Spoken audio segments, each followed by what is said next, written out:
Police Superintendent Eddie Johnson says 400 additional officers are already patrolling areas on the west and south sides where most of the deadly shooting and activity occurred.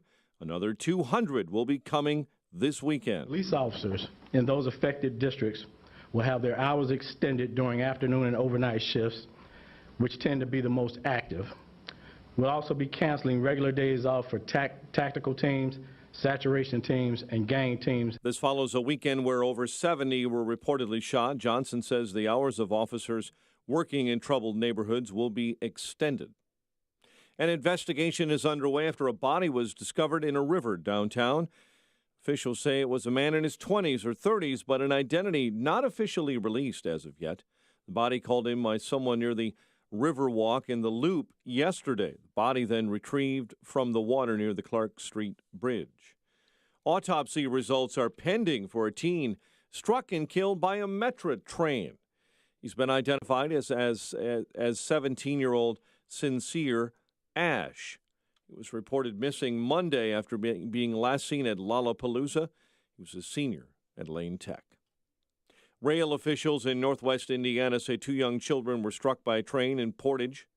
A 3-year-old boy killed, his 2-year-old sister in critical condition. The incident happened Tuesday. The toddlers lived in a nearby mobile home park, and police are investigating how the youngsters ended up on the tracks. Blackhawk legend Stan Mikita is dead at the age of 78. Hall of Famer won the Hart Trophy twice, helped the Hawks take home the Stanley Cup in 1961, was in the finals several times. Mikita finished his career with 541 goals. Mikita's family announced his death in a statement released by the team.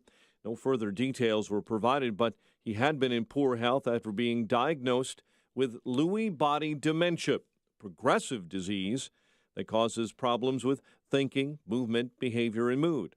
Mikita was born in Czechoslovakia, moved to Canada in 1948, and was 18 when he joined then a mediocre Blackhawks franchise in 1959.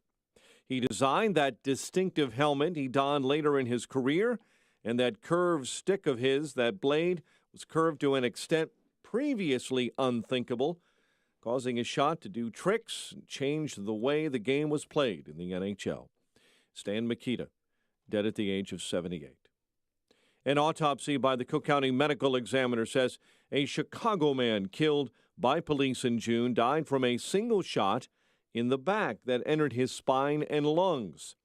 Maurice Granton's family has claimed since the shooting that he was shot in the back. Body camera footage shows Granton running away across a vacant lot, fleeing police. As he did so, an officer can be seen raising his gun. Authorities say Granton was fleeing as drug investigators were trying to question him.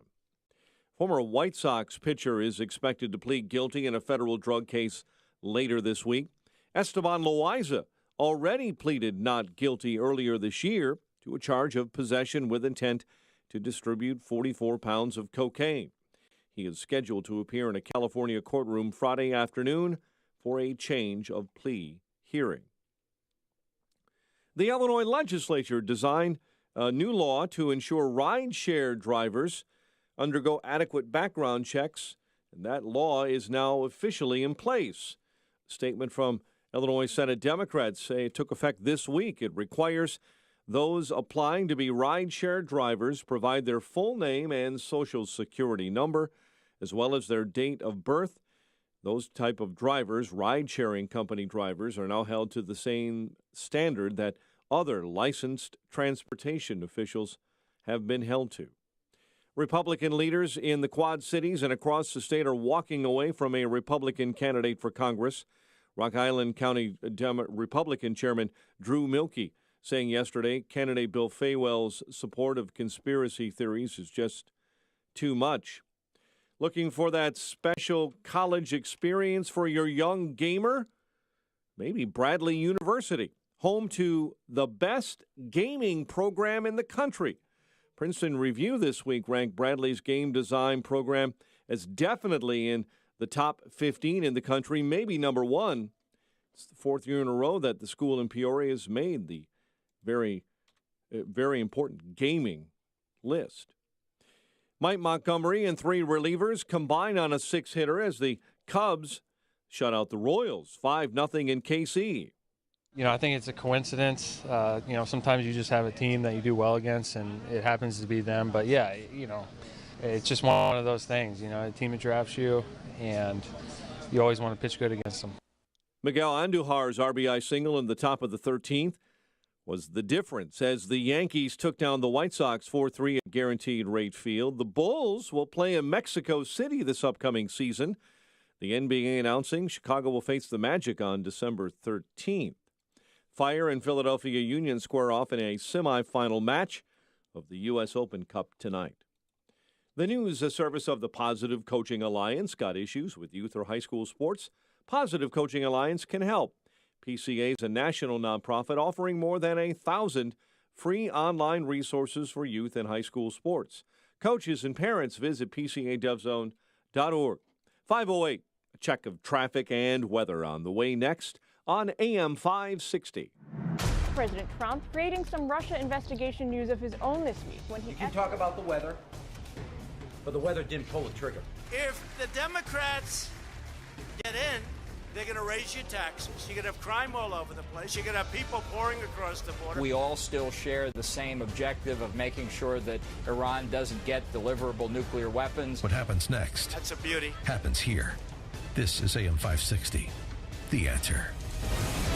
Protecting data across modern decentralized networks presents challenges that traditional backup solutions can't handle. At best, you'll waste time and money managing multiple solutions. At worst, gaps in coverage will leave your data vulnerable. Barracuda Backup is a single cloud-integrated solution that simplifies the backup process and allows data replication to anywhere on your network, a private cloud, Barracuda's cloud, or to the AWS public cloud. Reclaim your data. Try Barracuda Backup free at barracuda.com/backup. Finding great candidates to hire can be like, well, trying to find a needle in a haystack. But not with ZipRecruiter, the smartest way to hire. ZipRecruiter doesn't depend on candidates finding you. Its powerful technology actively invites qualified candidates to apply to your job. So, while other companies might deliver a lot of hay, ZipRecruiter finds you, the needle in the haystack. Try ZipRecruiter now for free by going to ZipRecruiter.com/free. That's ZipRecruiter.com/free. On AM 560 The Answer, we talk about the important issues that affect your world. Things like the economy, education, and foreign policy. There's always so much going on in the news that we don't always have the time to focus in and talk about the big ideas behind the important issues. Enter Upstream Ideas online at upstream-ideas.com. Upstream Ideas, in partnership with the Illinois Opportunity Project, provides the kind of information that informs the policy discussions happening here on AM 560. At Upstream Ideas, you'll broaden the debate, move beyond partisan assumptions, and challenge accepted beliefs. Upstream Ideas goes against the current and thinks upstream. Go online now at upstream-ideas.com. That's upstream-ideas.com. You'll be armed with new information and fresh perspectives to help encourage you to make the state of Illinois and the United States of America a bit freer, a bit more just, and a bit more civilized. Upstream-ideas.com.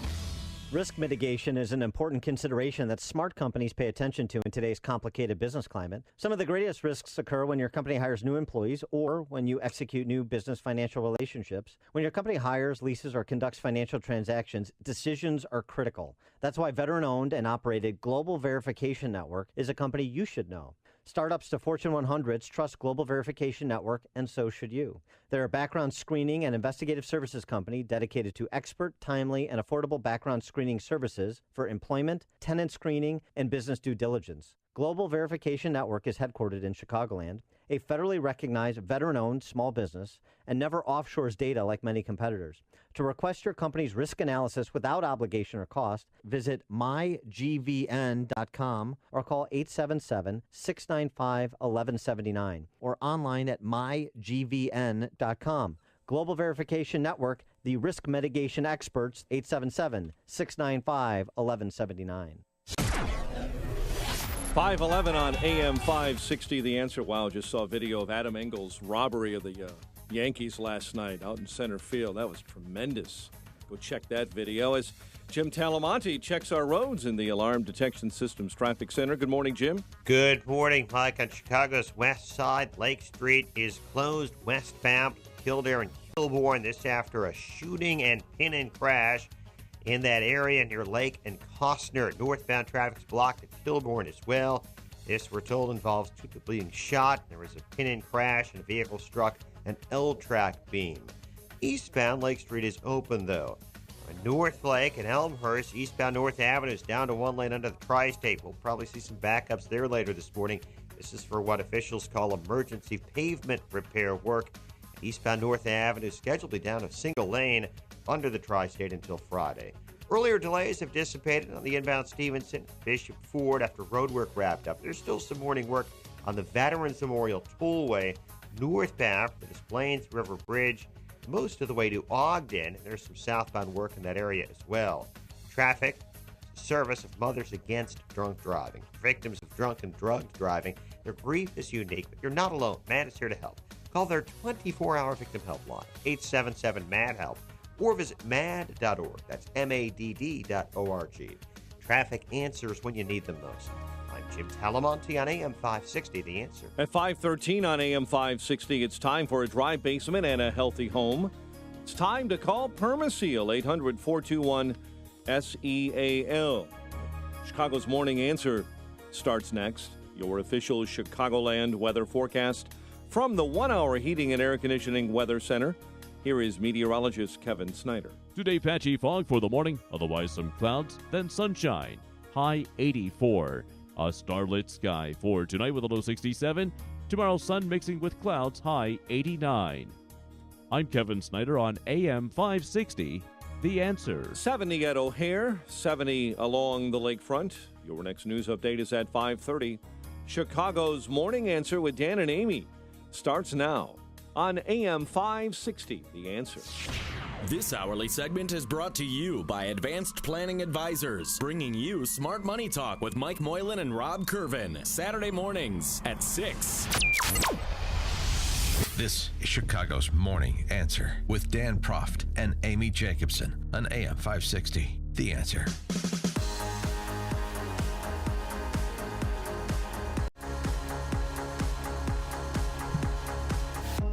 Good morning, Dan and Amy. So election results yesterday in Ohio and Michigan, Kansas, Missouri, Washington State.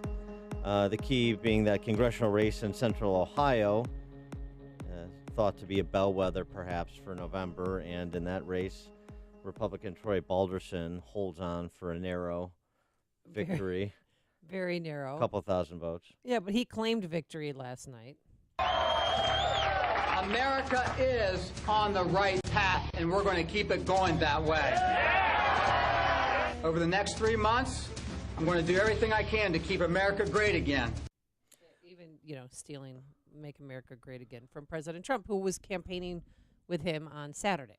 Yeah, and it's hard to really read so much into this. Yeah, Trump won the district by 10 points and Romney won it by 11. It's been in Republican hands for 40 years and will continue to be. So we know there's a lot of energy on the left. We know that. We know that it's complicated in the Midwest. We talked yesterday about the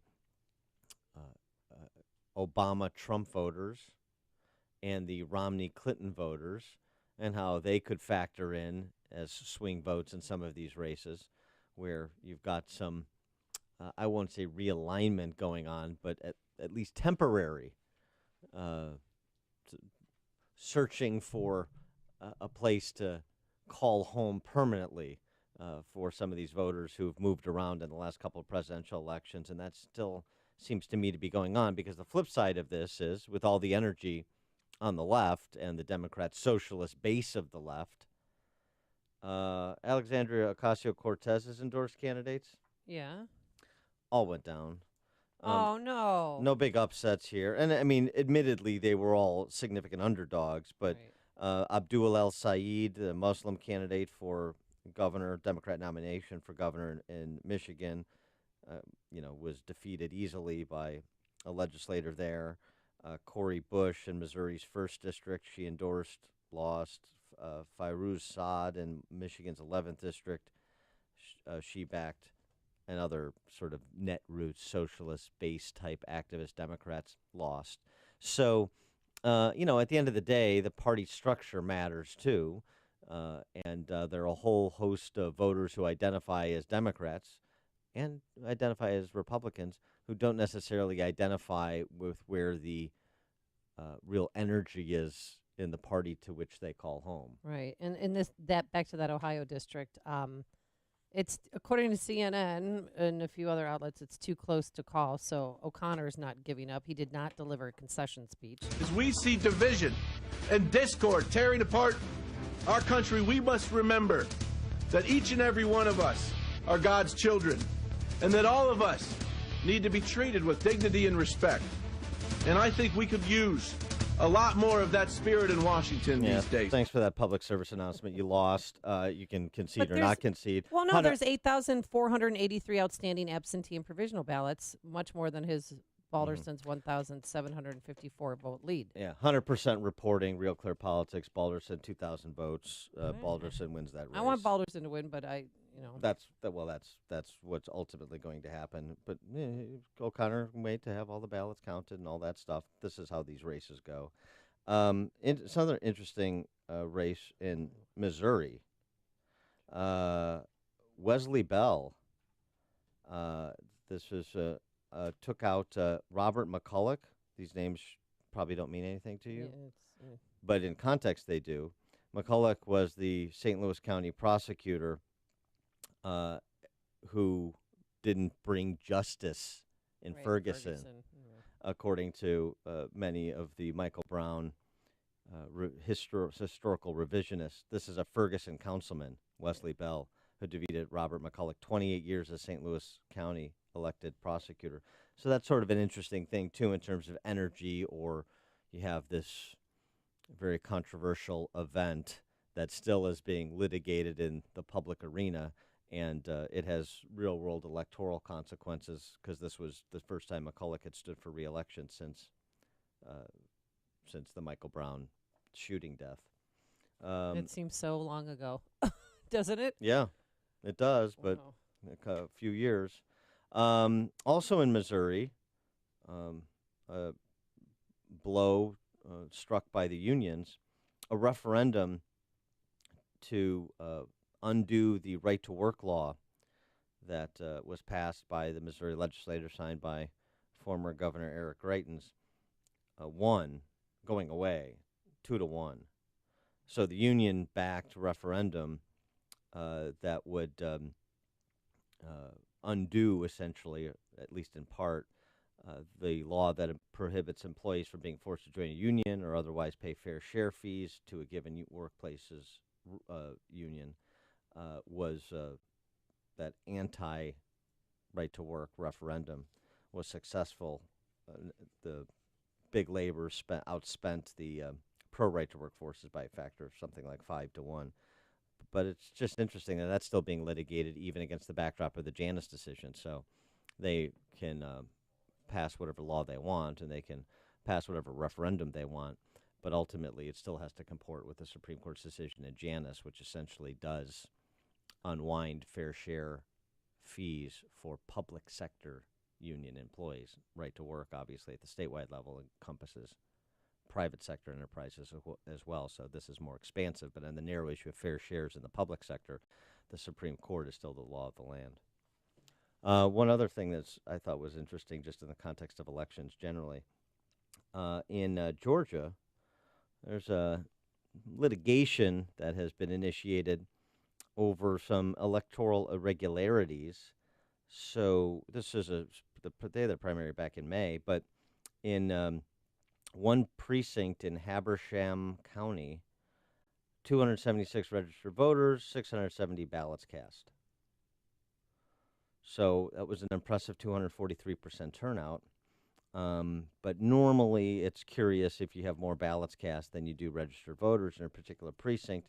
And so this has gotten some attention, and it's the subject of a federal lawsuit against the state by election security activists.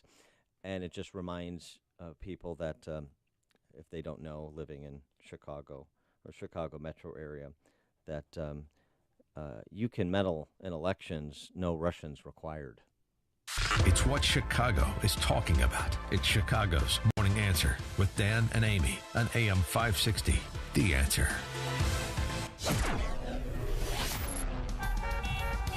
Patchy fog this morning. Otherwise, some clouds and then sunshine. Less humidity. That's good news on a high of 84. Tonight, a starlit sky, a low of 67. And for Thursday, sunshine mixing with clouds, warm, a high near 90. Let's get into the Alarm Detection Systems Traffic Center. Here's Jim Telemonte. Good morning, Amy. Good morning, Dan. West side of Chicago, Lake Street is closed westbound Kildare to Kilbourne after a shooting and ensuing crash near the intersection of Lake and Costner. In Belrine, traffic a little heavy now. Roosevelt to Burn Circle. Bishop Ford a bit tight. Cottage Grove to the merge. Just 1 or 2 minute delays in those areas. The other expressways and tollways look pretty good. Again, there's some Morning Road kind of Veterans Memorial Tollway in both directions near the Fountain Toll Plaza. We're not seeing any significant delays. Jim Talamonte in the Alarm Detection Systems Traffic Center. If you're thinking about saving money this summer, then why not start by paying less interest on your credit card balances? It's time to refinance with a credit card consolidation loan from Lightstream. I've spoken with folks at Lightstream, and they are professional and helpful and knowledgeable. These consolidation loans are an easy way to save hundreds to thousands of dollars and lower your interest rate. Lightstream offers credit card consolidation loans from 5.89% with autopay, which is lower than the average credit card rate of more than 18% APR. You can get your funds as soon as the day you apply. You can even save more with an additional interest rate discount on top of Lightstream's already low rates, but the only way to get this discount is to go to lightstream.com/WIND, our call letters. That's lightstream.com/WIND. Subject to credit approval. Rate includes 0.5% autopay discount. Terms and conditions apply, and offers are subject to change without notice. Visit lightstream.com for more information. On the streets of Miami, speed is the law. So when a corn dog goes after the wrong girl, oh, heartburn! One man will bring her Tums Ultra Strength. I'm on my way. Don't get wrecked by heartburn. Nothing works faster than Tums. Your mustard's fast, but my Tums are faster. And with Tums on-the-go rolls, it's never been easier to leave heartburn behind. You did it. Yeah. You gonna finish that corn dog? Tums Ultra Strength, available in a store near you. When the need for senior care arises, there's no place like home. Your loved ones should never have to give up living at home. Visiting Angels will provide home care for your mom or dad at home up to 24 hours per day, including personal care, meals, and light housework. You'll select your professional caregiver with Visiting Angels. Look up visitingangels.com or call 877-374-LIVE. That's 877-374-LIVE. Franchises are available. Visiting Angels, America's choice in senior home care. With the recent rains and wet weather, Permaseal is working very hard to help every homeowner in Chicagoland and Northwest Indiana area, but we need your help. Hi, I'm Roy Spencer, president of Permaseal Basement Systems. We're hiring in all departments, especially sales, customer service, and installation. We're looking for people with a great work ethic, who have ambition, a positive attitude, want to learn new skills, and have a desire to make the world a better place. Sound like you? Then go to permaseal.net/careers to apply today. No experience needed. We will teach you to become an expert in waterproofing and foundation repairs. Even if you're not presently looking for another job, I'd encourage you to consider working for Permaseal. We offer great training, year-round work, tremendous growth opportunities, and a great, fun work environment. To apply, go to permaseal.net/careers. If you're looking for a career change or a dry basement, you know who to call. Permaseal. 800-421-7325 or go to permaseal.net. Permaseal. AM 560, The Answer.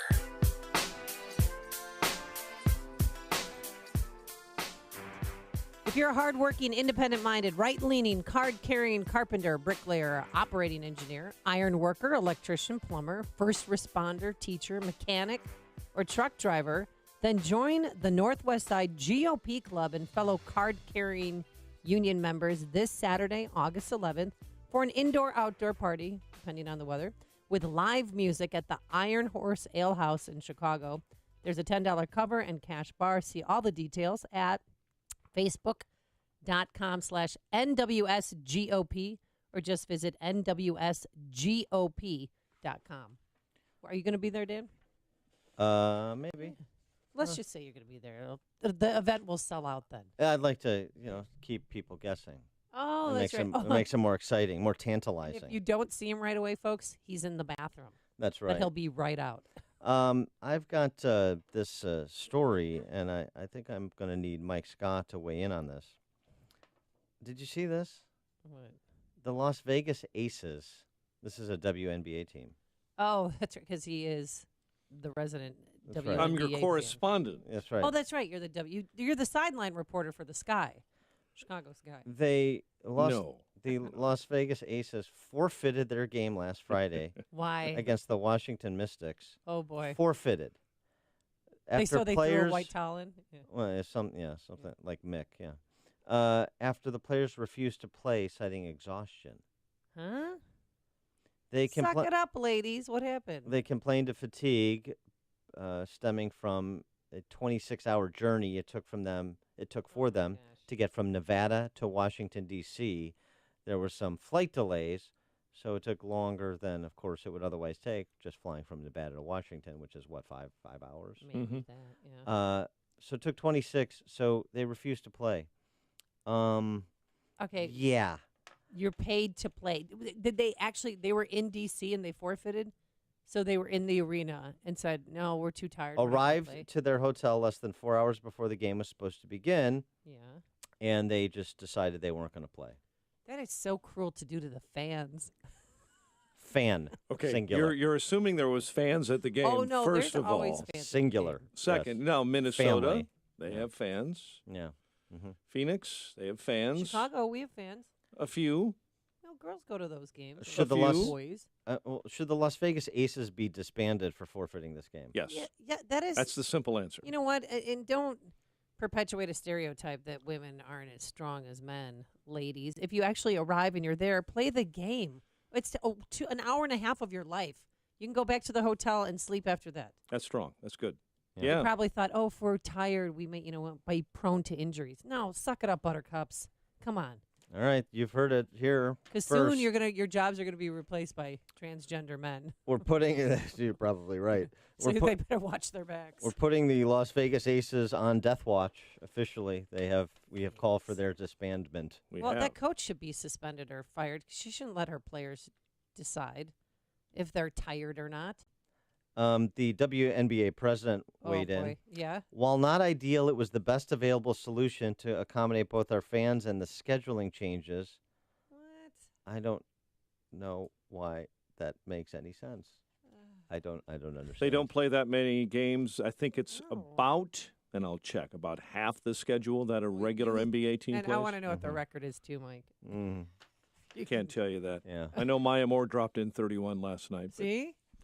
She's fabulous. Who does she play for? Minnesota. Those layups in the lane are fast. All right, well, Minnesota can stay. Vegas is gone. Yes. NBA, WNBA. One is a sport, one is a joke. I love sports, I love jokes.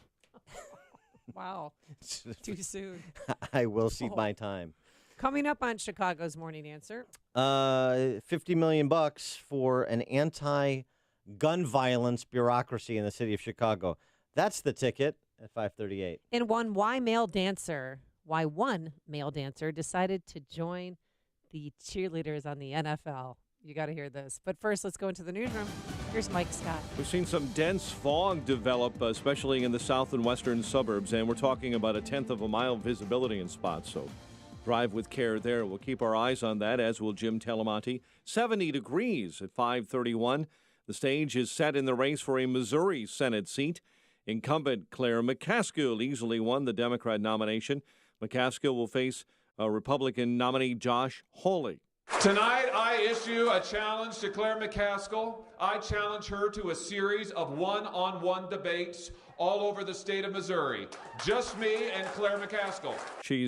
He's currently serving as the state's attorney general. President Trump says there is a winner in Ohio's special election, even though the official results are still reportedly too close to call. The president congratulated Troy Balderson, saying it was a victory during a rough time of the year. Danny O'Connor ran a hard race, and I look forward to campaigning against him again this fall. Thank you all so much for all your support. Balderson and Democrat Danny O'Connor vied for that seat vacated by then Congressman Pat Tiberi, who retired.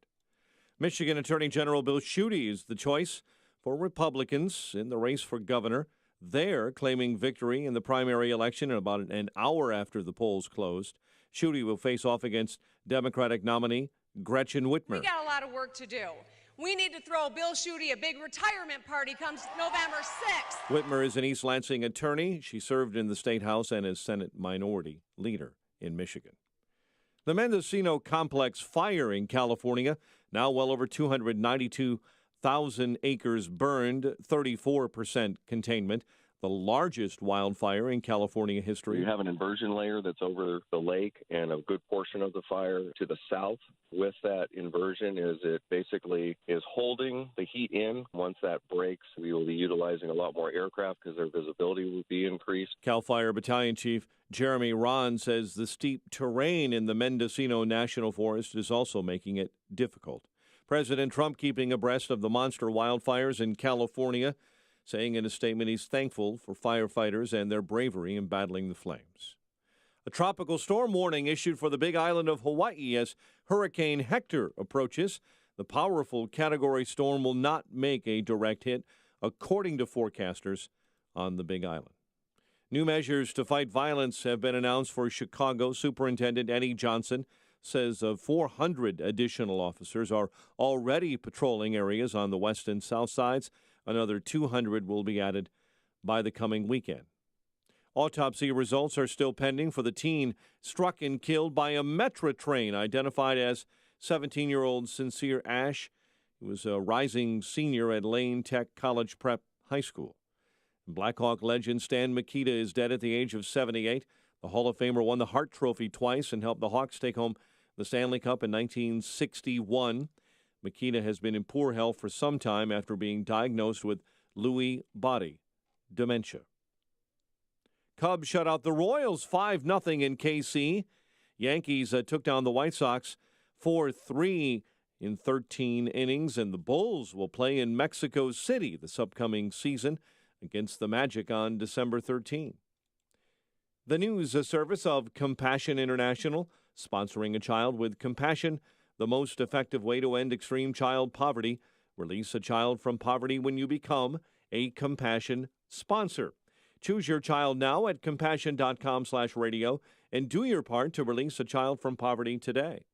5:34, a check of traffic and weather on the way next on AM 560. Mike Gallagher wants an end to the Russia investigation. Asking about the Mueller investigation, he wants it over with. Rudy Giuliani was quoted as saying that the president's attitude is enough already. Somebody asked Giuliani, a reporter, is he going to fire Mueller? No, he doesn't want to fire Mueller. He wants it to be over with. Get it over with. There's no collusion. Give it up. The Mike Gallagher Show, weekdays at 9, right before Dennis Prager at 11 on AM 560. The Answer. Bubba Burger is America's favorite burger. Bubba Burger offers something for everyone at the grill. Beef, turkey, and veggie burgers. The brand, the quality, the convenience. You'll never bite a burger better than a Bubba. For more than a half century, Mueller CPA and Financial Advisory has provided audit, tax, outsourced accounting, business consulting, and financial advisory services to Chicagoland companies. Mueller provides customized financial guidance to a client base that includes independent business owners, startups, local government, and nonprofits. I'm with Dave Nissen, Mueller Managing Partner. Thanks, Dan. Mueller values being part of the community for the last 50 years, meeting our clients' financial service needs. A major component of meeting those needs is our professionals' superb knowledge and their ability to deliver timely and quality solutions to meet our clients' challenges. Whether you're interested in tax minimization strategies, looking to expand your business, or need assistance with business planning, our team can help. Our goal is your company's financial success today and over a lifetime. For questions about how the recent legislative changes can specifically affect your business or how to effectively plan for these changes, call Dave Nissen at 847-888-8600 or visit MuellerCPA.com. That's Mueller, MUELLER, CPA.com. 5:36. Check our roads in the Alarm Detection Systems Traffic Center with Jim Talamonte. Thanks, Mike. West side of Chicago, westbound Lake Street is closed. Kildare to Kilbourne after a shooting and pin-in crash at Lake and Costner. Police are there conducting an investigation. One of the vehicles after the shooting struck an L-track beam in that area. Lakeshore Drive is wide open right now. No problems to report after that pursuit and chase, which happened yesterday. Do have delays on the inbound Eisenhower now from Manheim to 25th Avenue. Just a 1 or 2 minute slowdown in that stretch. Inbound Stevenson, heavy Harlem to Kedzie, 40 minutes, 355 to Lakeshore Drive. Bryan, 22 minutes, 95th to downtown. Bishop Ford, 20 minutes, 8094 to Merge. Traffic, service of unbound.org. There's a girl in El Salvador who dreams of becoming an engineer. There's an elder in Uganda who dreams of having a community to call his own. No two dreams are the same. Help one person achieve theirs at unbound.org. Traffic answers when you need them most. I'm Jim Talamonte on AM 560, The Answer. Chicago's Morning Answer continues next. Your official Chicagoland weather forecast from the 1 Hour Heating and Air Conditioning Weather Center. Patchy, dense fog this morning. Otherwise, clouds and sunshine mix, high 84. Currently 70. Next news coming up at 6. Chicago's Morning Answer with Dan and Amy continues next on AM 560, The Answer. Make sure to check out the Income Store live video stream of today's show right now at 560theanswer.com. Hey, Joe Walsh here. Trump wants to sort of take a time out and limit legal immigrants coming into this country. I think that's a good idea. We'll talk about it when freedom returns at 5. Good morning, Dan and Amy. We have to pick up on Mike Scott's newscast, remembering Stan Mikita, one of the best hockey players in the history of the NHL. Obviously, Chicago Blackhawks great, champion, MVP. 3-year career, 3 Stanley Cups. I mean, the list of accolades go on and on. He made the game. I mean, everybody loved him. And more importantly, great golfer. Oh, yeah. After his playing career, he went on to become a PGA teaching professional. He was the head pro at Kemper Lakes for a while.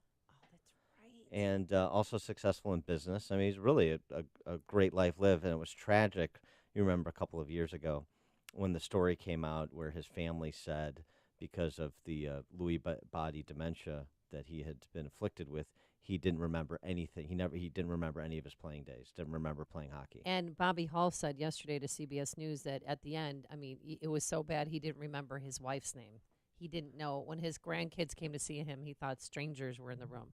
Still polite, though, until the end, but just didn't recognize anybody. You know how it was just a horrible way it's a horrible to disease. go. Yes. Yeah. You know when I first became aware of what Lewy body dementia was? You know, I had never heard of this before. Me neither. Until I watched Boss with Kelsey Grammer, where he played the mayor of Chicago, and it was a short-run series. Good, wasn't it, though? Just 2 seasons. Yeah, it was very good, I thought. I was very upset when it was canceled. I wrote a lot of letters. Did you? That was you. And but in the show, he gets diagnosed with Lewy body, and there's some discussion of what that is, and you get some dramatization of the effects of it. And what is it exactly? I mean, I know it affects your memory. I didn't mean to put you on the spot. Lewy body disease expert. Yeah, Google. But it's similar to WebMD. Alzheimer's. Yeah, it's dementia, some motor functions and memory, and yeah. So anyway, Stan Mikita.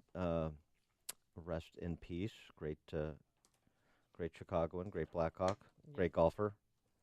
Good guy. Great businessman, good guy. I actually caddied for him once at Chicago Golf. Golf. You did? Yeah. It was very nice. Really good player. And I mean, he was a small guy. I know. I played with him in a foursome in a scramble, and every hole. I'm like, Stan, you got this. Yeah. I started out with Mr. Mikita, and then he said, Amy, just call me Stan. Okay. All right. Well, very talented. In other sports news, I've sort of been resisting taking up this story. Was this about NFL male cheerleaders? No, I'm very happy to take up. That's right. We did yesterday. I know, but now we're hearing from one of the cheerleaders, the male cheerleaders. Okay. Jesse Hernandez, as to why he decided to be different. Not to be different, but to make a name for himself. So my mom had sent me a link about the LA Rams male dancers, cheerleaders that just had made the team a couple weeks ago. And she told me that it was my time to shine. So I went to a clinic in Biloxi, and everyone was, awesome, and open arms came and express their love to me, and I came and auditioned Friday night, and the process has been great. Everyone has been so nice to me. He's trying out to be a New Orleans Saints cheerleader. Well, he made the team. So now we have not only the Rams, now it's the New Orleans Saints. Just don't touch my Dallas Cowboy cheerleaders, okay? Jerry Jones has to stand firm on that. Me keeping the girls, not including guys. Yes. We don't need any male dancers that are Dallas Cowboy cheerleaders. Okay? Okay. Okay. All right. We'll keep an eye on it. Well, no, that's I mean, this is something. This is not right. That and then the fact that men are joining sororities is completely against the grain and should not be happening because the men have fraternities, the women have sororities. Just leave it at that, hopefully. Mm-hmm. And on the sideline dancers, what's the principle at stake there? Well, we've already let 3 in, so now if you don't let a male dancer in, there's possibly facing some type of litigation for discrimination. I'm I not. don't want male cheerleaders. I want female cheerleaders, female dancers, because men don't look good in skirts. That's the bottom line. Okay, it's kind of awkward. All right. Well, you're probably want to talk to Virginia McCaskey about that. Robert in Oak Brook, you're in Chicago's Morning Answer. Yeah, I had a question for you guys. The Democrats, now my nephew is running a Democratic whatever for a candidate in Tennessee. They're running on the fact that they want universal health care. And if they can't get it now, which they won't, they're going to run on it in 2020 because their claim is that Canada has it. Now, if Canada was so bad, everybody would leave. My question is, if they do get it, let's say they take everything over, and we do get universal health care throughout the United States, do you think they'll build a border and enforce our laws? Because in Canada, they do. In Mexico, I can't go to Mexico. I'd get arrested, thrown in jail. I can't go to Canada, just walk in. Robert, here's my question to you is what do you think about Jesse Hernandez and male dancers on the sidelines for NFL football teams? Like I think I told you yesterday, I think it's cool. Just make sure they're about 280 pounds, about 5'7", and put that spandex on them, and I'll cheer them on. Yeah, but what about the guys? Thanks That's what I'm talking about. Yeah, I got it. Thanks for the call, Robert. All right. You've made the switch, and it feels so good. You've switched to Chicago's Morning Answer on AM 560. The Answer.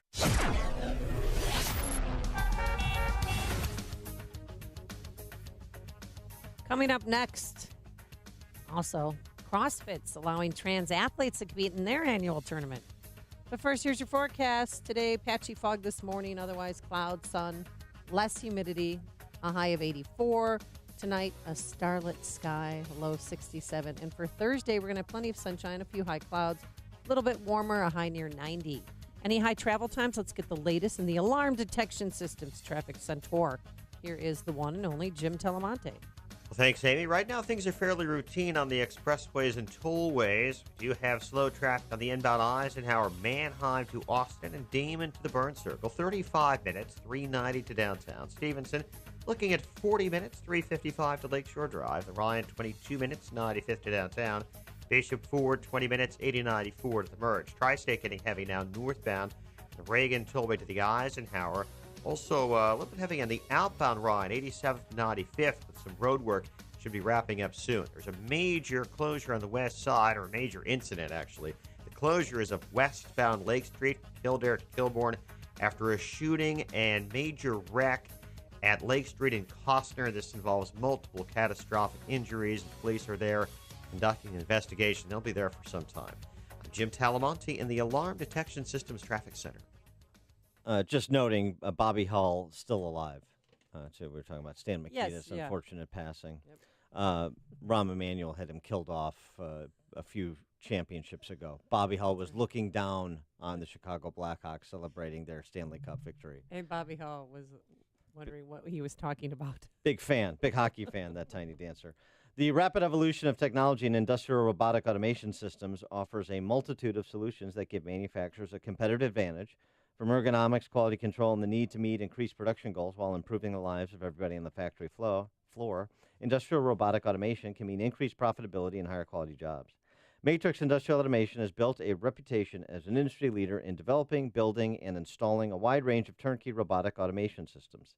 Manufacturers big and small, local and worldwide, depend on Matrix to deliver the most optimal and robust industrial automation systems with improved ROI in mind.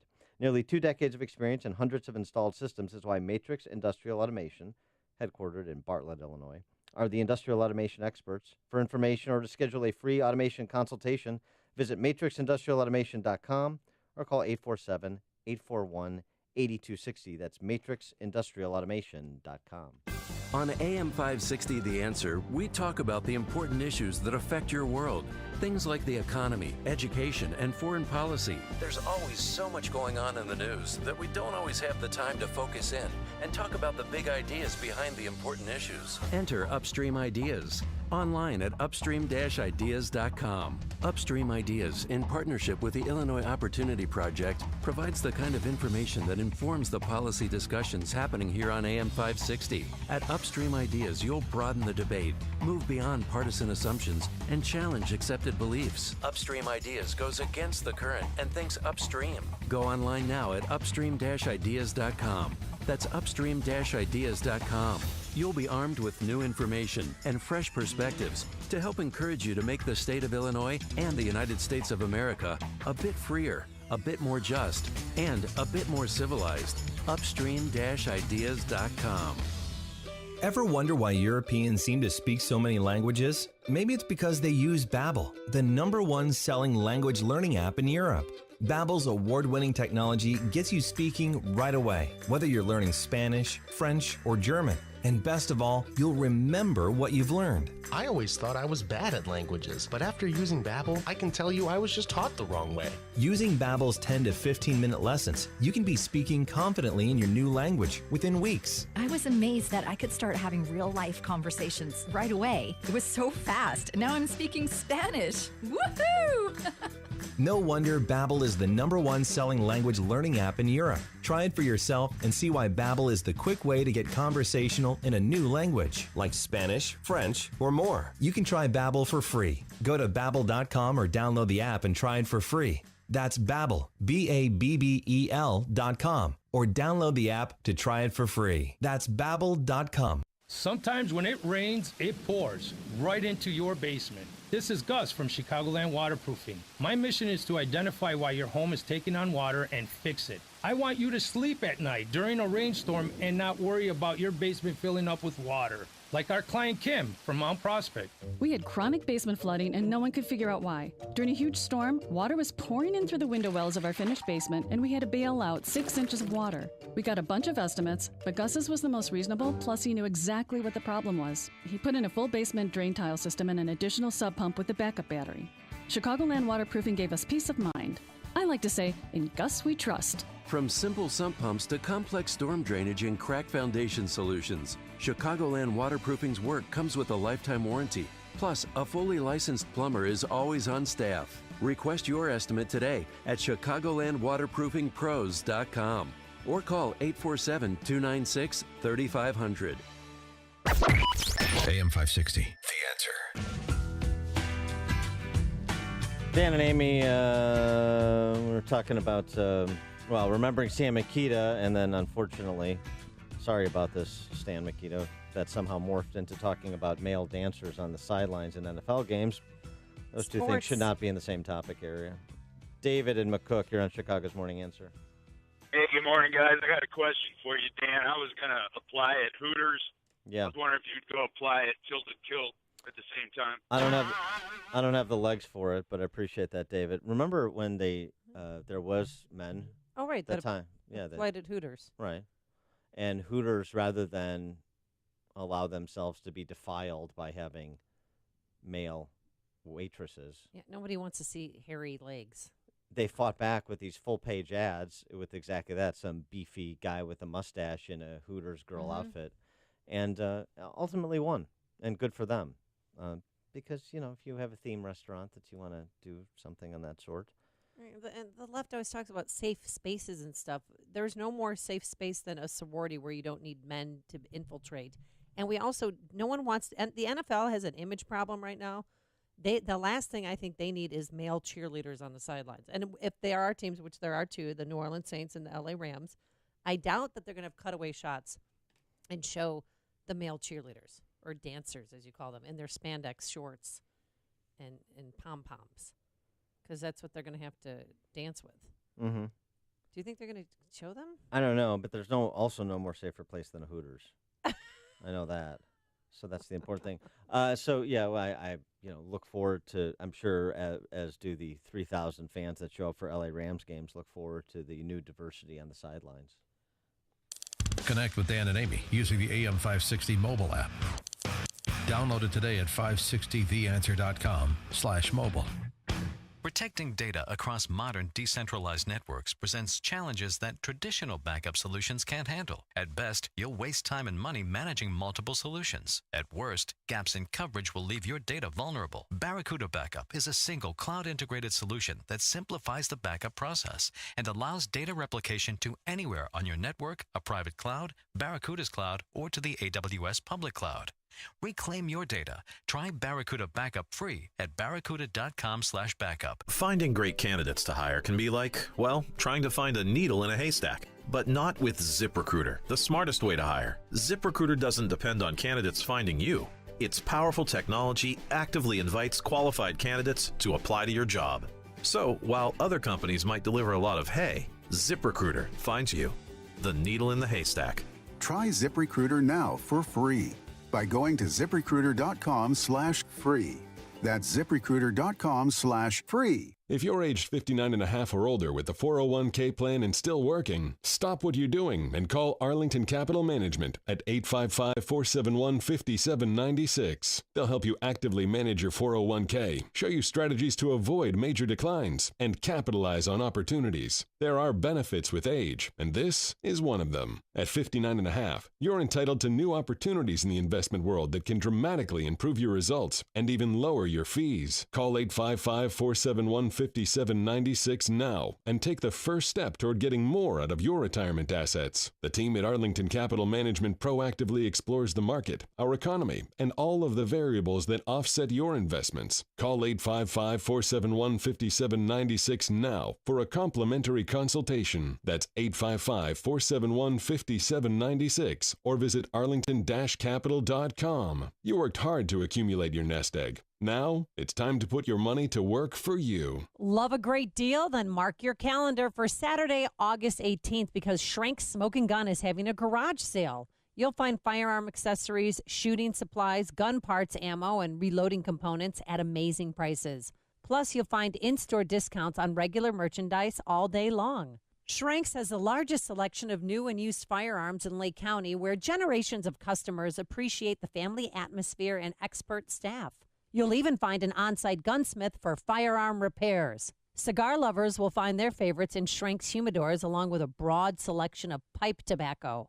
During the month of August, check out Schrank's website, Instagram, and Facebook for frequent flash sales and deals you won't want to miss. And remember, no Cook County firearm taxes at Schrank's. See you on the 18th at Schrank's Smoke & Gun in Waukegan, your family-owned gun store since 1964. Visit smoke_gun.org or call 847-662-4034. Recovery from mental and substance use disorders is real. It happens every day. You can recover. Discover hope and help. Never give up on yourself. Join the Voices for Recovery. For confidential information for mental and substance use disorders, call 1-800-662-HELP.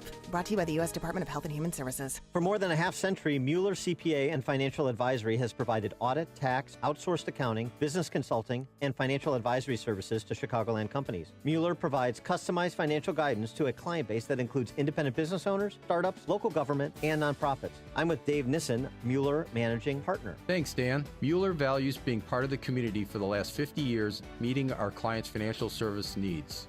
A major component of meeting those needs is our professionals' superb knowledge and their ability to deliver timely and quality solutions to meet our clients' challenges. Whether you're interested in tax minimization strategies, looking to expand your business, or need assistance with business planning, our team can help. Our goal is your company's financial success today and over a lifetime. For questions about how the recent legislative changes can specifically affect your business or how to effectively plan for these changes, call Dave Nissen at 847-888-8600 or visit MuellerCPA.com. That's Mueller, M-U-E-L-L-E-R, CPA.com.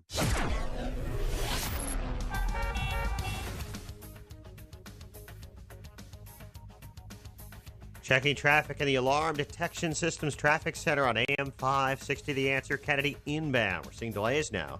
Cumberland to Canfield and Foster to Lawrence. 22 minutes. O'Hare to downtown. Outbound still fine at 20.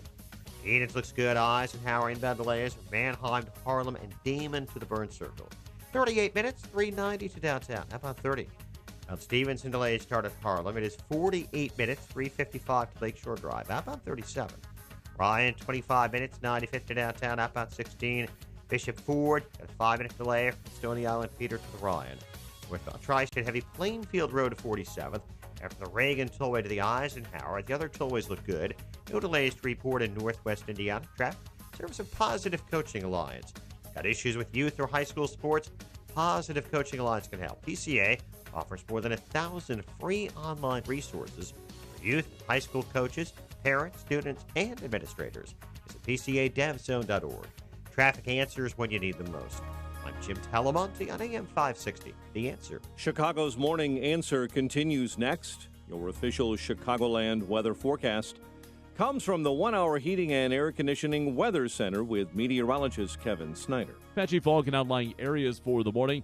Otherwise, some clouds will be followed by sunshine today with a high of 84. Then a starlit sky for tonight, a low of 67. I'm Kevin Snyder on AM 560. The Answer. 69 at O'Hare with heavy and dense fog in the southwest suburbs, especially heavy in Joliet right now.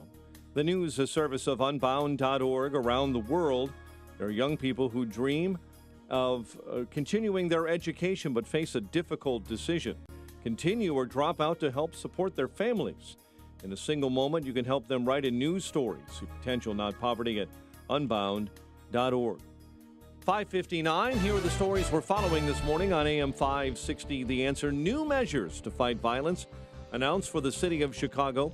Superintendent Eddie Johnson says 400 additional officers are already patrolling areas on the west and south sides.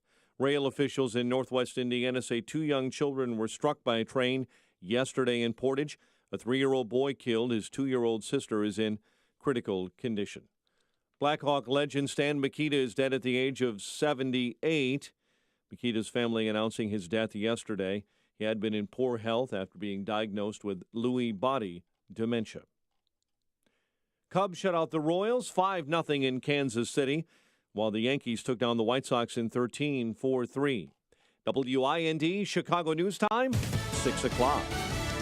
They still haven't counted all the votes in Ohio. I'm Dave Anthony, Fox News, but President Trump has already declared on Twitter a great victory for Republican Troy Balderson in the race for a vacant seat in Congress. Fox's Tanya J. Powers has more live. But not so fast, Dave. It's officially too close to call. Democrat Danny O'Connor hasn't conceded, and Balderson's lead is less than 2,000 votes. Now, there are still 3,400 provisional ballots left to count. If O'Connor picks those up, it could force a recount. O'Connor told his supporters to take a break today. And then we keep fighting through to November. Let's go out there. Let's get it done. Let's change this country. Balderson says he looks forward to facing O'Connor again later this year. Thank you all so much for all your support. God bless you, and God bless America. Dave, that district has been held by a Republican for 3 decades. And Tanya, primary race for governor is even closer in Kansas. This has been a very tough scrimmage between the two sides. Chris Kobach, who was endorsed by President Trump, has a 541 vote lead so far over incumbent Republican Governor Jeff Collier, who's backed by the NRA. In Michigan, John James won the GOP primary and will challenge Senator Debbie Stabenow. And in the race to fill the seat in the House, John Conyers long held until resigning in scandal. Democrat Rashida Tlaib won the primary and will run unopposed in November, so she's in line to be the first Muslim woman elected to Congress, while in Missouri, Josh Hawley won the Republican primary and will take on Democratic Senator Claire McCaskill in the fall. In Camden, New Jersey, 2 police detectives ambushed while sitting in a car at a red light, shot several times on National Night Out Against Crime. It's not lost on us tonight, of all nights, that this happens to our officers. That's Camden County Police Chief Scott Thompson. The officers are said to have non-life-threatening injuries, and the search for the gunman continues. Fox News, fair and balanced. President Trump creating some Russia investigation news of his own this week when he... You can talk about the weather, but the weather didn't pull the trigger. If the Democrats get in, they're going to raise your taxes. You're going to have crime all over the place. You're going to have people pouring across the border. We all still share the same objective of making sure that Iran doesn't get deliverable nuclear weapons. What happens next? That's a beauty. Happens here. This is AM 560. The Answer. It's the Ford Summer Sales Event. And now, while selection is best, it's the best time to buy. With amazing offers across a full lineup of Ford vehicles, now is the time to make summer go right with Ford, America's best-selling brand. Stop by a local Ford store or shop online at buyfordnow.com, because there is no better time than right now to get behind the wheel of a new Ford during the Ford Summer Sales Event.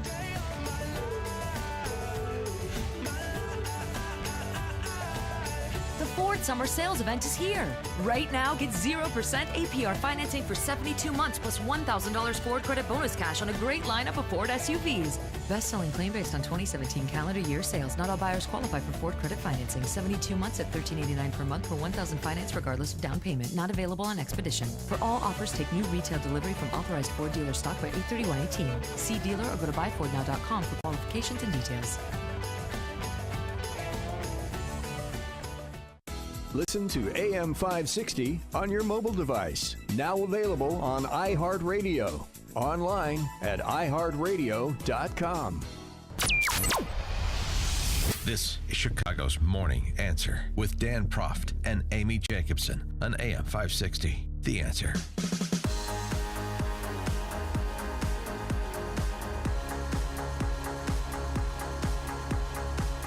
Good morning, Dan and Amy. So the latest in the response to this weekend's violence, presser with Eddie Johnson and Tiny Dancer, which they announced more boots on the ground will be deployed to the south and west sides in the coming days and weeks ahead. Eddie Johnson doing his duty, offering this pro forma. CPD will continue to use every tool at our disposal to combat violence and hold repeat offenders accountable for their actions. And so here are the manpower distributions. In the most violent South and West Side neighborhoods, CPD on weekdays adding 430 officers and 600 on weekends. Officers working extended shifts and days off canceled for tactical anti-gang and fugitive apprehension teams. That's ABC News reporting. So there you go. Deploying more cops to the south and west sides. That satisfy your concern. 312-642-5600, turnkey.pro answer line. 64636DA, turnkey.pro text line. Yeah, days off, canceled. Can you imagine if your boss comes in and says, hey, Dan, you're going to work for the foreseeable future until we can get this under control. You're going to work every weekend and no days off. Even like plans, vacations scheduled have to be canceled. I know one police officer whose daughter's getting married. That's not going to go well. I think he might be calling in sick. I mean, what else can you do? It's just not the way to solve this problem, I don't think. And I don't think it's fair to the troops on the ground because they need a break from all this carnage that they're seeing, from what they're involved in. They need to, I just think, if they're going to do this, then Mayor Emanuel should be working on the weekends. He shouldn't have 2 days off during a week. Nor should Superintendent Johnson if they're going to implement this. I just don't think it's fair. Hire more police officers, but the ones that are dedicated and that come to work and put their lives on the line every day, they need to have a day off. Well, perhaps hire more police officers, but those take a while to come online, so you have to make do with the 12,000 or so that you have at present, and more presence in the west and south side seems appropriate. Although this statement that was made by Eddie Johnson is recounted by Eric Hong over at ABC7, strains the bounds of credulity. Superintendent Johnson said the increase in officers on the south and west sides will continue as long as necessary, and he said it won't come at the expense of policing in other parts of the city. Well, how does that work? If there are not more police officers and you're deploying more police officers to the south and west sides, I mean, Were these people magically appearing? I don't know. really understand that statement, but I don't understand a lot of what emanates from City Hall. A Tiny Dancer weighed in. He offered this. Oh. Don't forget about What? we need With little tiny houses? we need more investment, spiritual investment. While there have been a lack of investments in parts of our city over decades, and it has consequences, there is sometimes also a spiritual deficit. I know what the podium can do, but I've also seen the power of what the pulpit can do. The mayor's call for spiritual investment came hours after a call for monetary investment. Two groups of pastors asking the city to pour $50 million into creating an office of gun violence prevention. Yeah, so we have spiritual investment, whatever exactly that means. I guess that means leadership from clergy in the community. Okay. And then we have clergy in the community wanting to repurpose the money that's been allocated to a Chicago Police Academy that is planned for the city's west side into repurpose that money into an office of gun violence prevention, because an expanded city bureaucracy is really what is required to quell the violence in the city. Government bureaucracies, there's where the solutions lie. Right. Yeah. Frank in St. Charles, you're on Chicago's Morning Answer. Good morning. Morning. Yeah, I can understand completely why the people that live in those areas would be complaining. They want more police protection. But I have a feeling that when there's a deadly police shooting where the police shoot and kill somebody, they're the same people that are saying he didn't have a gun, he was murdered. Could these be the same crowd, maybe? Yeah, I would like to see the Venn diagram on that. Thanks for the call, Frank. I take your point.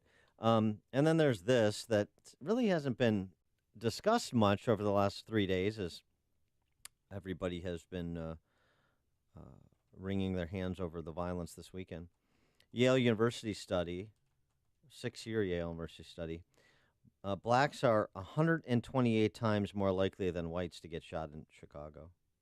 Wow. I'd like to see the numbers on how much more likely they are to be the shooter, too. I mean, this is black-on-black crime, which is interesting because Black Lives Matter has a seat at the table in all this consent decree negotiations. They have a voice. So why haven't they used their voice? Where is Black Lives Matter in this conversation? Where are they responding to the dozen people murdered and 6 dozen people shot over the weekend? What's their solution? I'd like to hear it. Black Lives Matter. APB for Black Lives Matter. Let's get their input. We want their input on the consent decree, how we're going to police the city. How about on solving the gang violence and the violence problem generally in the city? Why so quiet? I wonder why that is. Also, this University of Illinois study finds for young men of color, ages 20 to 24 in Chicago, 47% of blacks and 20% of Hispanics are neither employed nor in school. Wow. Half of 20 to 24-year-old black people in Chicago, black men, young black men in Chicago, the cohort that is responsible for most of the crimes, also the cohort in which most of the victims of of crimes, these violent crimes, reside, certainly the shootings and the murders. And that's just the data. You can slice it up however you want. That's the data. Half of young black men in Chicago, ages 20 to 24, not in school or employed. And 1 in 5 Hispanics, neither in school or employed. Hispanic men, 20 to 24. What do you think that produces? What do we do about that? What do we have to say about that with respect to family structure, with respect to K through 12 education? Another city-sponsored summer jobs program going to address that, is it? What about CPS? More money for CPS going to address that? Sweeten the pension for the teachers? Is that what's going to address that? half of 20 to 24-year-old black and Hispanic black men not employed or in school. 1 in 5 Hispanic men, 2024, not employed, not in school.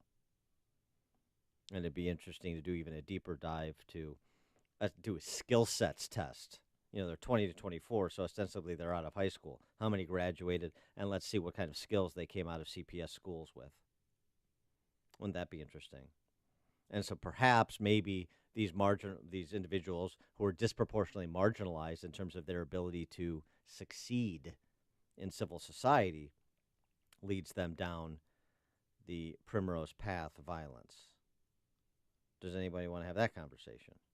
Black Lives Matter, the political ruling class. I would think a lot of police officers would want to, since they get tagged with the responsibility for dealing with the consequences of the failure of family and school. Mike in Crown Point, Indiana. Morning, guys. I think you could triple the police force. Wouldn't have a least bit of impact. This is a direct, like your Congressman Spence, it's a direct result of the welfare state. It supports it, encourages it, generates it. If all these unemployed people have no money, where do they get money to buy drugs? And the politicians are in on it. It goes to their favor. They want the votes. I don't know. I just throw your hands up. People act like they just throw money at things and they'll get better.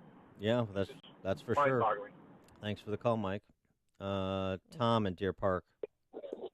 Oh, hi. Good morning. Among other things, yesterday, Bobby Rush and Senator Tammy Duckworth are putting together another bill, and I'm just glancing at it here. But among the things it would do would be restrict the availability of qualifying firearms to criminals, children, and other persons prohibited by federal law from receiving firearms. So, in other words, they're going to pass a law to make it illegal for crooks to have guns. Thank you. Have a nice day. And there's already laws on the book, and yeah, they don't follow Is that right? the law. Right. I'm just worried about potential burnout for police officers and members of the gang task force and fugitive patrol. Well, and they said that this is what Johnson said because a reporter actually asked that question, so kudos to them. He said that we're going to closely monitor that with their supervisors. We have an obligation to make sure that they're fresh and ready for their tours of duty. Well, you rotate people in and out. I suppose it's possible. The other responses, Tom mentioned, gun control, of course. New laws, that'll work. State Senator Maddie Hunter, she's one of your esteemed Chicago Democrat legislators. She wants the mayor of the city, the governor, and the president of the Cook County Board to sit down. If she needs to call each one of them personally, she will. That's how much she's willing to do to stop the violence. She's willing to make 3 phone calls to politicians to get Preckwinkle, Emanuel, and Ronner in the same room to have the same mindless conversation that the political ruling class in the city and state has been having for, I don't know, half century? Certainly the last 30 years.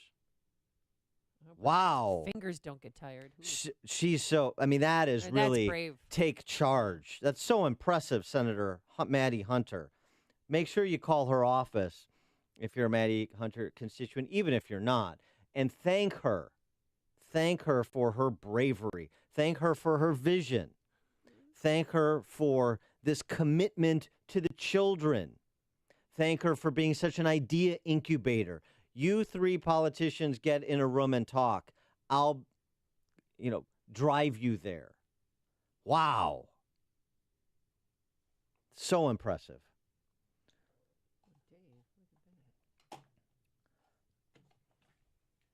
Can you put up Dave in O'Hare since my mouse isn't working? David O'Hare, you're on Chicago's Morning Answer. Hi, Dave. Hey, Dave, you're on Chicago's Morning Answer. Okay, great show as always. Thank you. And I got to tell you, I agree with you politically and culturally 99% of the time. And Rahm Emanuel, I disagree with most of the time. But when he said the spiritual component, I couldn't agree more with him. I don't know what spiritual component he would suggest, But let's not be sarcastic about that. Well, it is controversial because really it's talking about God. I'm not being. Yeah. I'm not being sarcastic. This issue of eternity. People are getting killed. They're going to eternity. There's a spiritual component. There's no question. It is needed. I'm not being sarcastic about the spiritual component, and particularly as it relates to character formation. I'm being sarcastic about the messenger, not the message. Yes, sir. Well, I respect where you're coming from. Thank you. Thanks for the call, Dave. But I'm glad you called so I could point out that distinction. The messenger is a fraud, and so for him to preen at the podium about the pulpit is insulting, and it should be taken as insulting. Neil in LaGrange. Hi, good morning. Two things. Chicago has some of the strictest gun laws, and look at where it's gotten us. Amy just said a little bit ago that the definition of a criminal is somebody that doesn't follow the law. So the only people that follow the law are the law-abiding citizens. And finally, nowadays they villainize the cops. They make the criminals victims, and they make it harder for law-abiding citizens to protect ourselves. Yeah, that's a nice summary. Thanks for the call, Neil. Appreciate it. Richard in DeKalb. Hey, Dan, when a family is having trouble, you sit down and you have a conversation with solutions is the goal. And I think WIND, WLS, WCPT, you all have such a voice in this. You could easily call a forum, bring in Father Flager, bring in Black Lives Matter, whoever their vocal person is, sit down with them in a forum. If they start to just babble along, turn off their mic, and you say, what is the solution? You need to give me a solution, because I don't believe that sarcasm and privatization and blaming the unions it just perpetuates the anger from all these different sides. I think that you, yourself, Dan Proft, on your Dan Proft show, could literally have a forum saying, okay, Joe Smith, you are this, and here's the problem. You need to find a solution or you'll be unemployed. When you talk about CPS, you're going to start blaming people, finding responsibility, accountability, and then take these people to task. And if they can't do the job, you replace them. It isn't unions' fault. It isn't culture's fault. It's because we will not talk to each other and say, you and I need to find a solution, because I don't want to walk the streets of Chicago and be shot to death. No matter what color your skin is, nobody wants to be shot to death. And somebody's not doing something about this. And Dan Proft on the Dan Proft show could literally do something about this to bring those voices together. Flager, to me, is a goofball. I mean, he can tout and do anything. All he does is say he's a politician. He needs to be a solution, and if not, replace him with somebody else from the Catholic Church who will do something to solve this problem. If I don't solve problems in my family, then my family falls apart. And sooner or later, as the father, I say, look, this is not going to be tolerated anymore. You're doing this. And then my children will say, but Dad, you're doing this. And we find solutions. But we don't do that by being sarcastic and jabbing each other.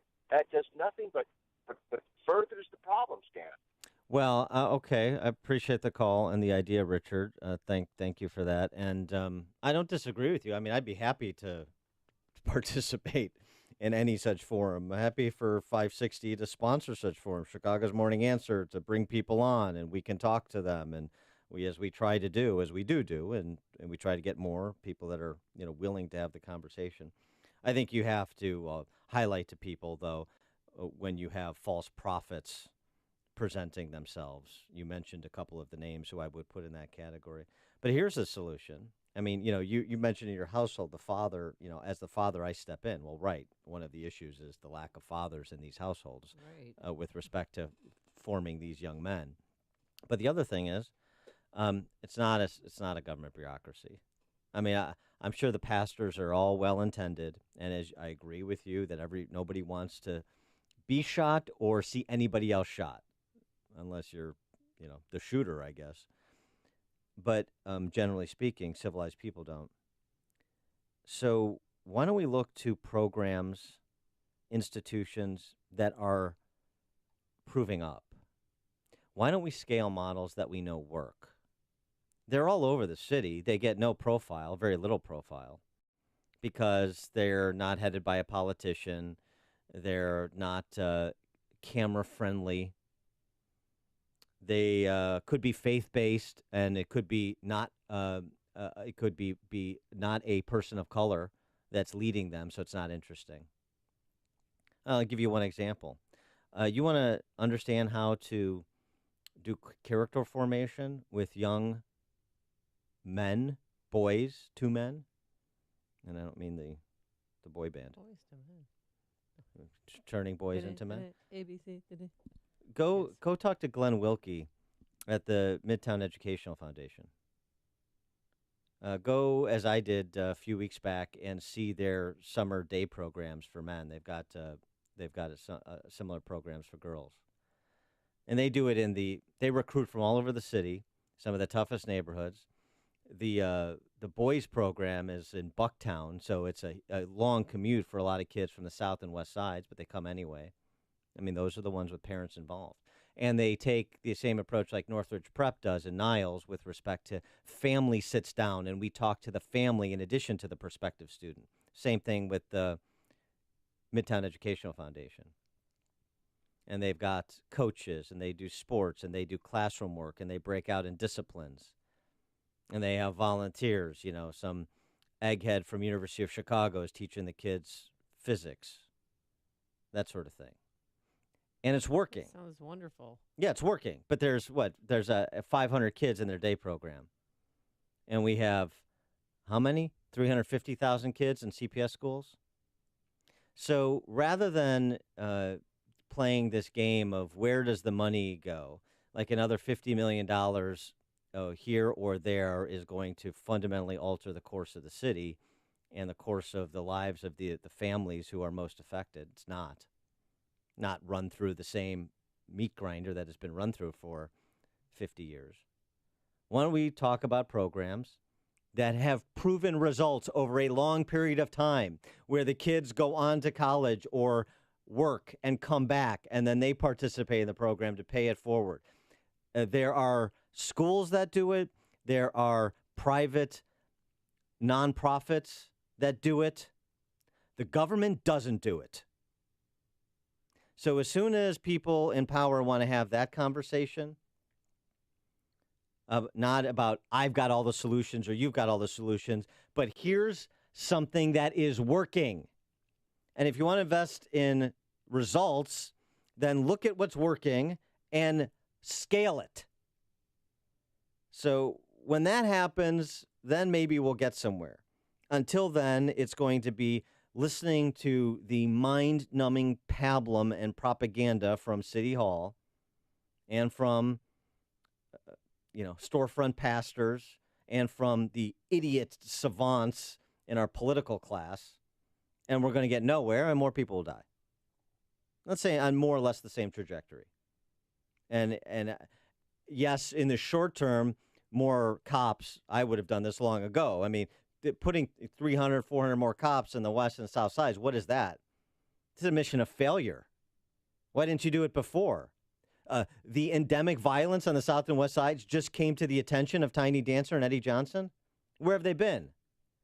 First responsibility of government, provide for the physical security of your constituents. Tiny Dancer is a failure, and so is everybody else who's part of the Chicago power structure. Failure. Of course, you should deploy more resources. And if that means resources are taken away from other neighborhoods, well, you do with what you can. Rank order priority. That's living in the adult world. Well, why do he need 3 cop cars in front of his house and one behind his house? He doesn't. Agreed. And then if somebody's robbed that person who was armed robber who robbed our Domino's pizza delivery guy, they didn't pull any of those officers off of Rom's house to investigate a gunman, because then he struck again at Waveland and Marshfield an hour later. Pull Burke's security detail, pull Tiny Dancer's security detail. He can drive himself. He's just a politician. He doesn't need 3 black SUVs. He's not a feudal lord. It's ridiculous. So maybe when we get he's so rich, pay for your own security. And so to that point, maybe when we have a city that stops genuflecting before this failed political class, lethal failure, generational failure. Maybe we'll get somewhere. Lou in Chicago Heights. I was recently at a function with union people on Sunday, and they were talking about this. The city, they can't get kids that can do simple math to read a ruler, to add and subtract, and to divide. Now, they have no problem bringing minorities in, but you have tests you have to pass, because if you're working with electricity or you're welding or you're building a building, people's lives matter, and people can't pass a simple math test, and that's what's really sad. Yeah, but thanks. I'm sorry. Go ahead, Lou. And that's really where the problem comes in. If you can't add, subtract, and read at a reasonable level, where are you going to function in the real world at? I've been dealing with kids for 20 years, 30 years, and it's sad to see what happens that kids can't function in the real world. Thanks, Lou. Hear about the big stories of the day, then talk about them right here on Chicago's Morning Answer on AM 560. The Answer. The following is a paid political announcement. President Trump knows that to keep America safe, we must secure our borders. A strong nation must have strong borders. But some liberals in Congress, like Massachusetts Senator Elizabeth Warren, want to abolish immigration and customs enforcement altogether, making us weaker. Senator Joe Donnelly once pledged to oppose amnesty and secure our border, but instead, Donnelly voted to grant amnesty to millions of illegal immigrants. Senator Donnelly has also waffled on supporting Trump's border wall. He needs to listen to Hoosiers, not D.C. liberals like Elizabeth Warren. Call Senator Joe Donnelly at 202-224-4814. Urge him to fight for full border security funding in S3109, the Department of Homeland Security Appropriations Act 2019. Tell him, vote to fully secure America's border. Paid for by One Nation, www.onenationamerica.org. Folks, when shopping for a home mortgage, how much is great service, low closing costs, and competitive interest rates worth to you? At Townstone Financial, it's priceless. Hi, Barry Sterner, founder of Townstone Financial. Let's hear about the Townstone experience from one of our customers. We have a 40-year-old daughter with metastatic stage 4 breast cancer, and the reason we needed to refinance is so we can help her. Zach said, yeah, we can do something, and believe me, he's my hero right now. He took enough money out to pay all my taxes, my insurances, everything is now escrowed. I love what he did, and didn't change any of the terms that he said to begin with. Your competitor was like a bad car salesman. Phenomenal job, Zach. Remember, nobody values your home mortgage business more than Townstone. I guarantee it, and I own the company. So call me now, Barry Sterner, at 312-896-2110. That's 312-896-2110. Or go to townstone.com. That's TOWNSTONE.com. Townstone Financials, Indiana, Michigan, Wisconsin, Florida, Illinois, mortgage licensee 6629 and NMLS 136639. Equal housing lender. Balance of Nature's fruits and veggies in a capsule. I've got ankylosing spondylitis, which is a arthritic disease, calcification of the major joints and spine, and I just don't have the pain that I used to have. It's really kind of amazing. Balance of Nature has been an amazing product. I've recommended it to literally hundreds. I'm a pastor, and I've said, y'all just try it. Give it a month. Give it a try.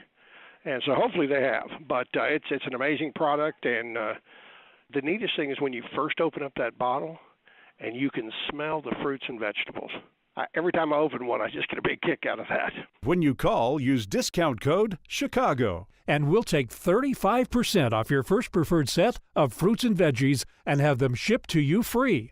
Call 800-246-8751. That's 1-800-246-8751, or go online to balanceofnature.com and use discount code CHICAGO. AM 560, The Answer.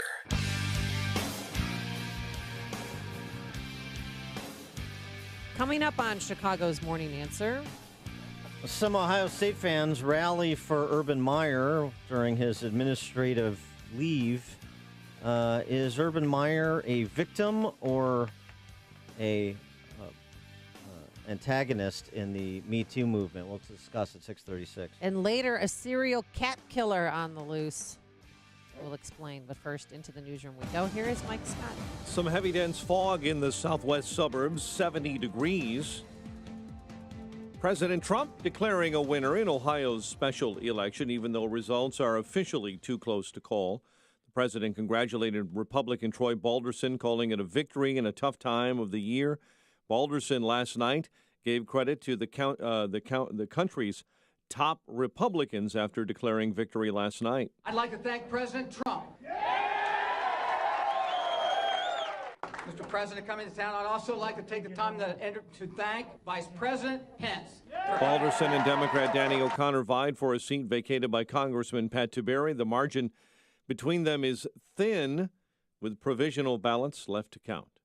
Stage is set in the race for a Missouri Senate seat. Incumbent Claire McCaskill easily winning the Democrat nomination. She'll face off against Republican nominee Josh Hawley. Michigan Attorney General Bill Schuette is the winner of the Republican governor's primary in that state. You know, tonight is a milestone in our journey, but it's not the destination. In fact, tonight the campaign only begins. Schuette claiming victory in the primary election about an hour after polls closed. He'll face off against former state Senate Democratic leader Gretchen Whitmer in November. In Washington, State Department spokesperson Heather McDonald urging patience in the ongoing North Korean nuclear talks. The process of achieving denuclearization is one that we have all known would take some time. The world is united in seeing this achieved, so it will certainly take some time. Her comments come after National Security Advisor John Bolton said the North was not making progress toward denuclearization. More than $300,000 in reward money is being offered to help solve the disappearance of a University of Iowa missing student, Molly Tibbetts. Crime Stoppers of Central Iowa said about 180 donors have contributed to the growing reward fund.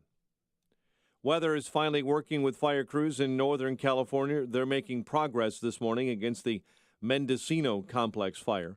Paul Manafort's former business partner will continue testifying in the bank fraud and money laundering trial against the former Trump campaign chief. New measures to fight violence have been announced for Chicago. Superintendent Eddie Johnson saying 400 additional police officers already are patrolling on the west and south sides, where most of the shootings occurred over the weekend. Another 200 will be added. The leader of a county board in the north suburbs who went on leave to undergo treatment for a drug addiction says he's ending his re-election campaign. Lake County Board Chair Aaron Lawler said he'd rather lose his job than lose his life when he's announced he's withdrawing his candidacy for County Board District 18 seat. Chicago sports. Baseball last night. Cubs shut out the Royals 5-0 in KC, while the Yankees took down the White Sox in 13-4-3. The news service of Unbound.org. There's a girl in El Salvador who dreams of becoming an engineer. An elder in Uganda who dreams of having a community to call his own. No two dreams are the same. Help one person achieve theirs at Unbound.org. 6:34 is our time. We'll have a check of traffic and weather on the way next on AM 560. Dennis Prager tries to understand the left's latest outrage. I don't know how they sleep at night, since they believe in all of their hysterias on the left. But the latest for the left is straws, plastic straws. They don't enjoy you having much joy. It is an amazing phenomenon of the ascetic religion of leftism. The Dennis Prager Show, weekdays at 11, right before Sean Hannity at 2 on AM 560. The Answer. This hourly segment is brought to you by Papa Nicholas Coffee. Papa Nicholas, great coffee, period. Signature Bank is Chicago's fastest growing independently owned business bank. It's a bank where relationships still matter. Signature Bank knows your name and your story. I'm Dan Proft, and I know this because Signature Bank is my business bank. I'm Ryan Siebert, CEO of SG Home Builders and a customer of Signature Bank. Over the last 10 years, my business pivoted multiple times to adjust to the fluctuations in the Chicago real estate market. Signature Bank's partnership with us and their ability to adapt to changes has allowed us to become a leading custom home builder. Signature Bank is a relationship-based business bank right here in Chicago, providing services and advice that address our unique situation, and they serve as a trusted consultant on what works best for my business. Signature Bank helped us build SG Home Builders while we were busy building dream homes for our clients. Signature Bank is looking for their next success story. To learn more about turning your business vision into reality, visit signaturebank.bank. Signature Bank, helping local businesses succeed. Member FDIC, Equal Housing Lender. Your Your local 1 Hour Heating and Air Conditioning knows how miserable it feels when your AC goes out. You want it fixed fast, fixed right, and get a fast quote.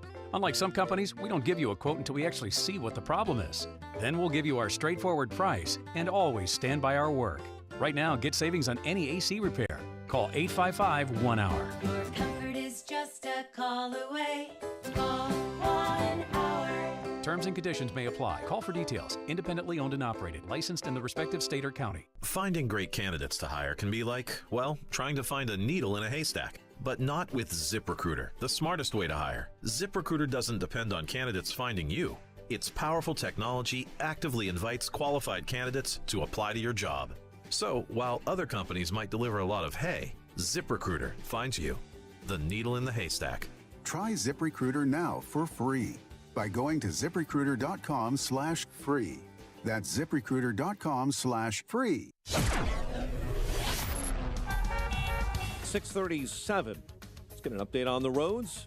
The Alarm Detection Systems Traffic Center with Jim Talamonte. Thanks, Mike. West side of Chicago, westbound Lake Street remains closed. Kildare to Kilbourne after a major shooting and ensuing crash at Lake and Costner. 8094 westbound traffic is a solid mess.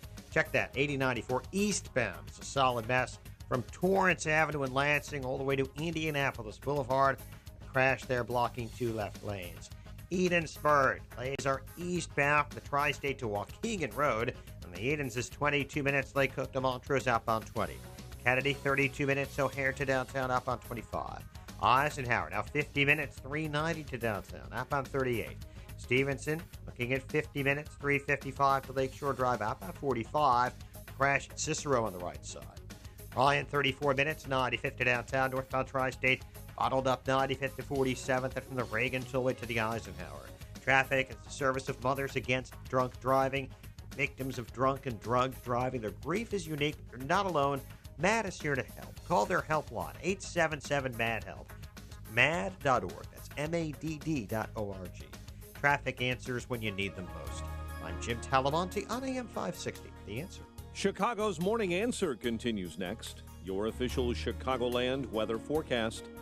From the 1 Hour Heating and Air Conditioning Weather Center, patchy dense fog this morning, especially in the south and west suburbs. Clouds and sun throughout the day, high 84. Stars are out tonight, low 67, and a warm day tomorrow, high of 89. Currently 69. Next news coming up at 7. Chicago's Morning Answer with Dan and Amy continues next on AM 560, The Answer. This hourly segment is brought to you by St. John's Northwestern Military Academy. More info online at sjnma.org. If you're talking about it, I'll be talking about it. Dennis Prager here. Join me this morning at 11, right here on AM 560, The Answer. Top of the morning, Dan and Amy. So this is a story I've been hesitant to get into. So have I. I just haven't seen there's like a lot here, but it's sort of ratcheting up. Urban Meyer, of course, the storied football coach now at Ohio State, has been put on administrative leave for pending an investigation into how he handled domestic allegations against his now former wide receivers coach. That's the upshot of it. He admitted in the last couple of days that he was not forthright with reporters when questioned about these 2015 allegations of domestic violence against his former now wide receivers coach, Zach Smith. And the problem is that at the beginning, he said that he had no knowledge about the pair of alleged domestic violence incidents. Right. So he lied to the press. Yeah. And then he took ownership. He released a statement saying, over the past several days, I've been portrayed as being indifferent to domestic violence, as someone who did not take appropriate action when warranted. Here's the truth. While at the University of Florida, now at Ohio State, I've always followed proper reporting protocols and procedures when I've learned of an incident involving a student-athlete coach or member of our staff by elevating the issues to the proper channels. And I did so with regarding this Zach Smith incident in 2015. I take that responsibility very seriously, and any suggestion to the contrary is simply false. About the untruth, he told the media, I was not adequately prepared to discuss these sensitive personnel issues with the media, and I apologize for the way I handle those questions, which is to say, Meyer said to the media, I was never told about anything. Nothing ever came to light. I've never had a conversation about it. That obviously was not true, and he essentially said, I was caught off guard and I was not accurate. But I did what was appropriate in 2015 when the incident came to light. Now, Zach Smith has never been charged with a crime. No. His wife recently did get a restraining order against him, but he's never been charged or convicted of anything. So there's two incidents. There was one in 2009 and one in 2015. The one in 2009, she said he was with Urban Meyer at his house. Then she went home because she was pregnant, and he came home drunk, essentially, threw her against the wall because they got into an argument. But she didn't press charges in 2009, and here she is explaining why she did not do that. The ultimate decision to not drop the charges was pressured. I was pressured by his family and Urban Meyer's attorney. He actually wasn't just Urban's attorney. He was the attorney that represented any of the players that needed representation. He also was appointed to represent Zach. I was basically told, if you don't drop the charges, he's never going to coach again. And he's never hit you before. He was drinking. He's probably never going to do it again. Maybe we should think about giving him a second chance. So she gave him a second chance. In 2015, she said he abused her again and took some pictures, and then now a reporter in Columbus has those photos. Police reports, no, Zach Smith's never been criminally charged. No, yeah. Also, he denies he ever assaulted his wife. I'm not saying. Well, I'm just Right. giving the What fact. he This said, is the right. fact. So, because this is with respect to Urban Meyer more so than Zach Smith, and so this is important not just because this is some important college football coach, but because what's the standard in terms of responsibility for a subordinate? Reporting protocols, policies and procedures universities or employers have in place. I understand you have to abide those. But I mean, as other than Urban Meyer's initial lack of candor with the media, do we have anything here that's a fireable offense? Is Urban Meyer responsible for what Zach Smith is alleged to have done? Well, he apparently knew about it. His wife, Courtney Smith, who you just heard from, she claims that Urban Meyer's wife knew about the abuse. She said all the coaches' wives knew about it. And he said in 2015 that he disclosed it at the time when he became aware of it. Mm-hmm. That's what Urban Meyer says. Right. I mean, so if somebody here is beating up their spouse and we know about it, do we have a responsibility to go to the boss and say, hey, Dan's beating up his fictitious wife? I'll have to look at the handbook on that, particularly as it relates to fictitious people. But well, I'm just saying, is that part of his job responsibility? Well, it is. This is because remember, you have to wide receivers coach, head coach. So the wide receivers coach is a subordinate. Ohio State's policy is anyone who supervises faculty, staff, or students or volunteers has a duty to report when they receive a disclosure of sexual misconduct or become aware of information that would lead a reasonable person to believe that sexual misconduct may have occurred. So he does have a duty to report, which he says he followed. And there's been no suggestion to this point that he hasn't, although, again, he's on administrative leave pending an investigation into what Urban Meyer did or didn't do and if his statement squares with the facts. Now, this whole matter has generated a little bit of a sort of an odd rally for Urban Meyer in Columbus over the weekend. It looked like a geriatric convention. No offense to you elderly people, but about 200 people were outside the stadium with signs, put Urban back to work now, and is OSU, they want him back because he's very successful as a football coach. Well, and look, and we'll take calls, although if you're a Michigan alum or fan, you have to disclose that because obviously you're rooting against him. But 312-642-5600, turnkey.pro answer line, 64636DA, turnkey.pro text line. Based on what we know about the Urban Meyer situation, if he's telling the truth, including the admission that he wasn't with respect to the media at first, is there anything here? I mean, I got to say, I'm not really saying it. One of Urban Meyer's best players, Ezekiel Elliott, who's now running back for the Dallas Cowboys. His dad was at the rally for Urban Meyer because his dad was very appreciative of Urban Meyer, as he said, turning his son from a boy into a man during his time under Meyer's coaching. Here's what he had to say about this. I love Urban Meyer. He's a man of integrity. I know this. What did he do for your family? What he did for our family was he took our son, who was a boy, and he trained him, and he carried on what we raised him, the principles, the morals, the standards, to him becoming a man. When you heard what happened last week with him being placed on leave, what was just your gut reaction? I was devastated. I've been sick ever since I heard about it. And you came in just for this? Yeah, I had to. Do you believe he'll be reinstated? I believe he'll be reinstated because if he's not reinstated, that's a big mistake for me. Have you talked to Ezekiel about this? I have not talked to him. It's hard to talk to anyone about this. I've been wanting to call Irvin. I said, nah, I'm gonna leave him alone because I know how he is. He's a man who wears his emotions on his shoulders, and I'm sure he's dealing with a lot of emotions because he loved them young men over there. What do you say to all these people who came out here in support of him? Keep supporting Urban Meyer. He's a damn good Yeah. Go Buckeyes. Now, he also Mr. Elliott made a statement in opposition to domestic violence, unsurprisingly. But it is worth noting that his son, Zeke, he was suspended for 6 games for allegedly beating up his girlfriend. Do we have to keep the allegedly in? Well, he wasn't criminally charged. All right. But he was suspended, so that says so. That does say something. There. That does say something. And there are pictures of Courtney Smith that she gave to a Columbus reporter of the beatings. She's blood all over her hand, cuts, bruising on her arm. It's bad.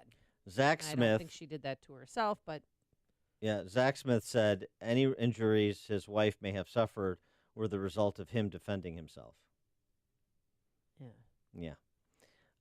I'm not saying she did believe kick him out of Zach bed Smith's once, position. yeah. I'm just saying this is what we know to be true in the context of Urban Meyer. They seem to have a contentious relationship. When I was listening to her interview, she said, he was drunk and he wanted to come into bed, and I said, no, get out, and then he picked her up and threw her against the wall. And well, thus the 2 incidents and the protective order. Yeah. So I'm inclined to believe Courtney Smith, okay, but Urban Meyer, I mean, what's your? Do you think Urban Meyer has committed a fireable offense here? In this day and age, yes, because he For shouldn't what? have brought him from Florida to Ohio State, knowing what he knew about him. For not saying something, for even hiring him in the first place, and well, he knew he was a wife beater. I mean, that's what I think from seeing all this and reading this and listening to the interview. He said he knew of an incident involving the Smiths in 2009, and that he and his wife, Shelley, addressed it with the Smiths. He knew, ultimately, he admitted he knew about a 2015 incident, which he reported to through the proper channels at Ohio State, he says. It just feels dirty because he came out at first and said, I don't know anything about the 2 incidents. Yeah, that's right. And that was clearly a lie. That didn't help him. And, no, it didn't And help. because he lied to the media, I think that prompted this administrative review because obviously Ohio State has to make a big public show of an independent investigation now because Meyer was untruthful initially. But also this, we're in the midst of the Me Too movement, and we didn't have that a few years ago. Yeah. But also part of me is like, that's their business. That's their marriage. If she was really, at the time, felt that she was a victim, and to stop him, she should have filed a police report, but she chose not to. Well, she should pursue charges. Right. Right. Yeah, because there were police reports filed, but he was never criminally charged. And so a coach should be fired for hiring a coach who was accused of something but never prosecuted, much less convicted. Is that the new standard? Lynn in Glenview, you're on Chicago's Morning Answer. Hi. I want to know what the culpability. He had to tell somebody. It said he reported it to the proper authorities. Right. Who are the proper authorities? The athletic director, Gene Smith, the president, Drake. What's the procedure here? Nobody said what the procedure is. So what culpability do those two have? Yes, I mean, yes. Gene Smith is the athletic director. Is it's certainly involved because again, according to Courtney Smith. Now that's not related. The wife of Zach Smith, the wide receivers coach, who was alleging abuse. She said that the athletic director questioned him, her husband Zach Smith, about the allegations made by his wife. Oh, really? Yeah. So Gene Smith was at least inquired about it, according to the other Smiths. Yeah. But I don't understand why they're not telling us or telling the press what these procedures are. I mean, he says I don't think he should be fired, number one. Number two, he reported it to somebody. So who's the somebody and what did they do? Yeah. Yeah. Good all point. Right. Thanks for the call. I mean, I suppose that will all come out in some form or fashion when this outside investigation is done. By the way, did you see this? Zach Smith is the grandson of who? Of former Buckeyes coach Earl Bruce. Oh, really? Yeah, how about that? Huh. Ken in Geneva. Yeah, I don't think it's a fireable offense, but if it were to be a fireable offense, then I think Hillary Clinton should have been fired for what she knew about Bill. I'd like your opinion on that so that we don't have hypocrisy. All right, thanks for the call, Ken. Oh, it's weird because Courtney Smith said after that 2009 incident his grandparents drove down from Ohio to talk her out of filing a police report. Oh, Earl Bruce. Yes, so it's Earl Bruce. Oh. Oh, no, it's all making sense. Lucy in Lowell, Indiana. Hi, Lucy. Hi, Lucy. Thank you for taking my call. I would like to approach just a little bit different on this subject.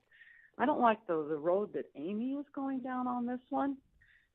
The man was accused, but there were never charges filed. The courts reported the incident, but so he did what he was supposed to do. But I don't like the way Amy is going after this kind of mob mentality. Oh, and now with the temperature today, we've got to prosecute this man. No, let's go with just the law. All right, thanks. Thanks for the call, Lucy. Appreciate it. She doesn't like my ambiguity. Well, I mean, don't forget she is an Iowa grad too, so there's definitely a manifest bias here against Ohio State. Just a tad. Dennis in Crystal Lake. Hey, Dan, Amy, this is where I always have a contentious with you because I was married to. I'm sorry. Yes, a contention with me. All right, my vocabulary's off after 12 hours. But anyways, I had a maniacal wife that literally had my 10-year-old boy and 8-year-old girl tell them right to their face, when the police come, you're going to say your dad did this, and this. And she took her fingers and scratched all over her face. And once the cops put us in 3 different rooms, they said, ma'am, you're coming with us. So don't always think it's the man. And I'm not a maniacal man. I'm close to it, but not yet. Okay, well, don't go there. Stay on the side of the line, Dennis. And I've heard of that you. happening before. I mean, yeah, there's manipulating children, but there's no kids involved in this. But this is still and false allegations of abuse. False allegations, right? That does happen, which is why you want to be a bit restrained in concluding just from press reports or a he said she said picking sides, but these pictures don't look good. You can see them online. Well, I understand, but I don't think she got in a car accident or did this to herself. But she didn't file a police report. She didn't go through with the charges, I should say. And again, if what Urban Meyer is saying he did in 2015 is true, then I gotta say, could he have been more aggressive? Perhaps. Could he have taken a pass on this guy, not hired him in the first place? Perhaps. But the fact that he wasn't and that he did, I just don't see this as a fireable offense. I really don't. I don't even really see this as much of an offense at all. Listen to podcasts of Dan and Amy from the AM 560 mobile app. Download it today at 560theanswer.com/mobile. I'm Lou Dobbs. Medallion cabs versus Uber in New York City. June consumer borrowing up $10 billion. Those stories next.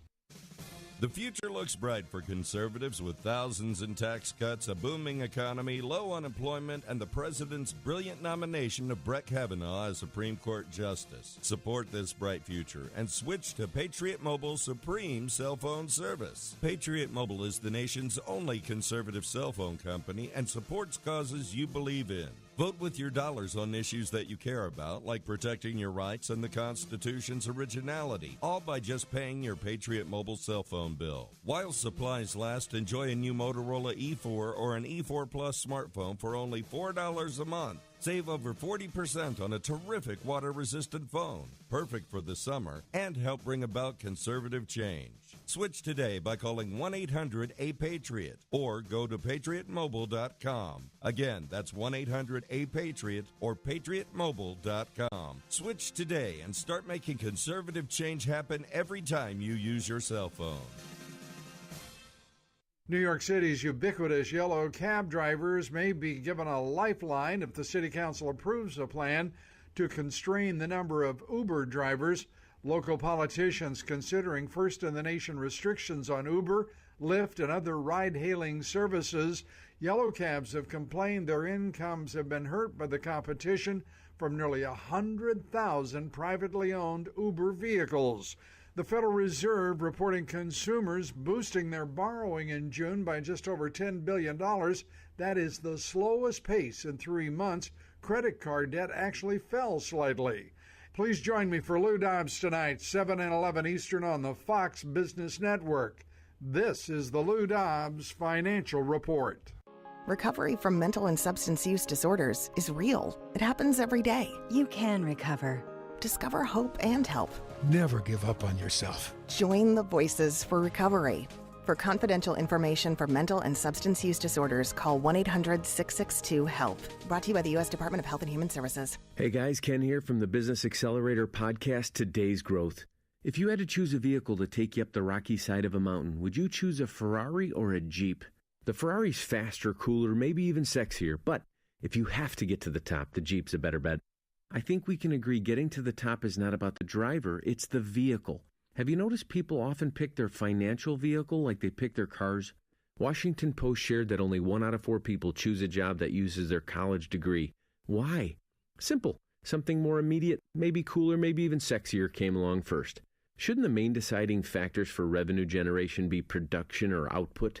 Should the cool factor have any weight in choosing someone's income? If getting to the top of the financial mountain is mission critical for you, why not add a few Jeeps to your garage?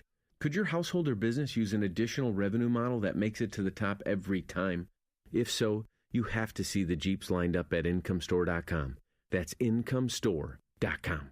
Watch today's show live right now on the Income Store live video stream at 560theanswer.com. It's news, opinion, insight. It's AM 560, The Answer. WIND, Chicago.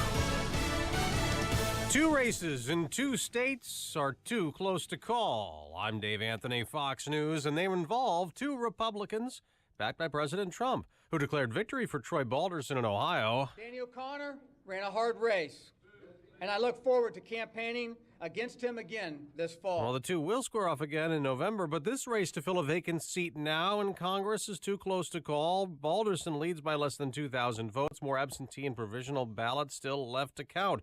A primary race even closer in Kansas. We are going to have a great celebration tomorrow. But Governor Jeff Collier's trailing by 541 votes so far, being challenged by fellow Republican Chris Kobach, who got a Trump endorsement on Monday.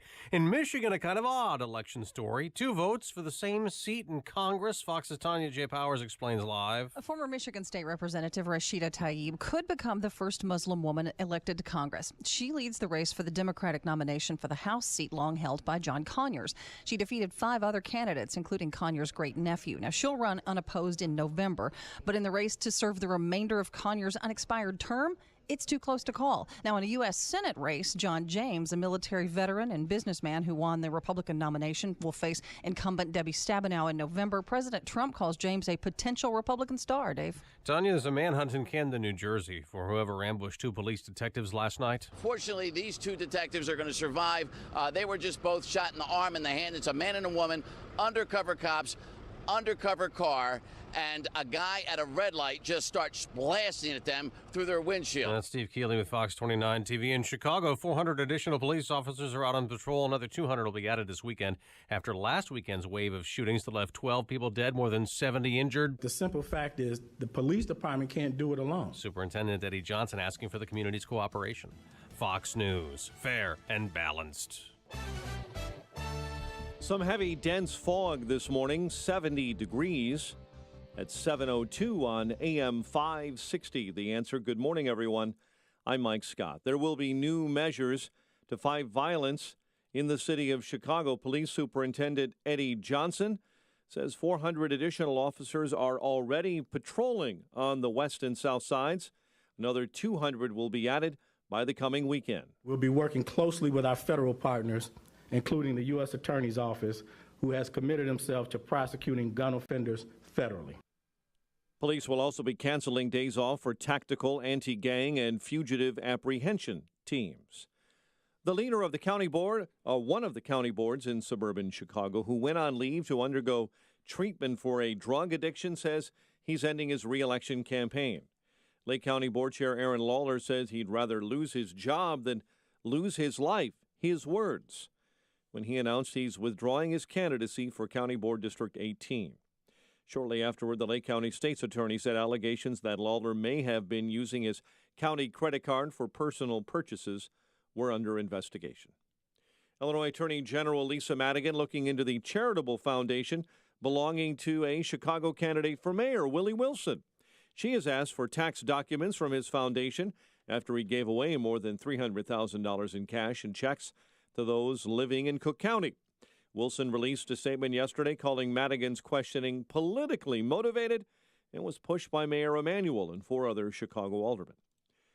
Few Chicago suburbs are finishing cleanup after experiencing flooding yesterday. Irving Park, the Irving Park Road area, Villa Park, Ravenswood, among areas who had traffic issues. Flooding left some cars stranded yesterday. Debris was also left on the roadway from the high water. Rail officials in northwest Indiana say 2 young children were struck yesterday by a train in Portage. A 3-year-old boy was killed. His 2-year-old sister remains in critical condition. Blackhawk legend Stan Mikita is dead at the age of 78. The Hall of Famer won the Hart Trophy twice, helped the Hawks take home the Stanley Cup in 1961. Mikita's family announced his death in a statement released by the team. No further details were provided. He had been in poor health after being diagnosed with Lewy body dementia. Cubs shut out the Royals 5-0 in KC. Took 13 innings for the Yankees to take down the White Sox 4-3 on the south side. The news, a service of Mothers Against Drunk Driving. For victims of drunk and drug driving, their grief is unique, but you are not alone. MAD is here to help. Call their 24-hour victim helpline, 877-MAD-HELP, or visit madd.org. 7:04 and a check of traffic and weather on the way next on AM 560. On the streets of Miami, speed is the law. So when a corn dog goes after the wrong girl, oh, heartburn! One man will bring her Tums Ultra Strength. I'm on my way. Don't get wrecked by heartburn. Nothing works faster than Tums. Your mustard's fast, but my Tums are faster. And with Tums on-the-go rolls, it's never been easier to leave heartburn behind. You did it. Yeah. You gonna finish that corn dog?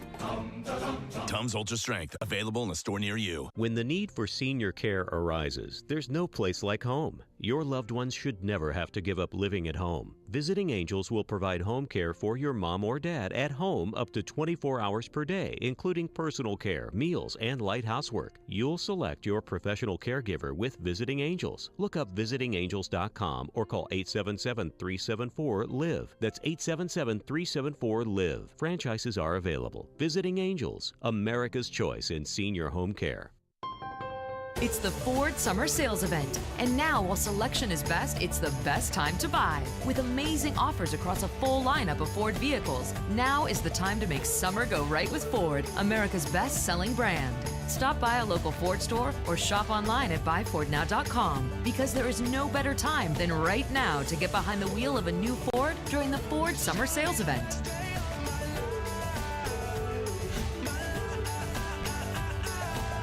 The Ford Summer Sales Event is here. Right now, get 0% APR financing for 60 months plus $1,000 bonus cash on the 2018 EcoSport.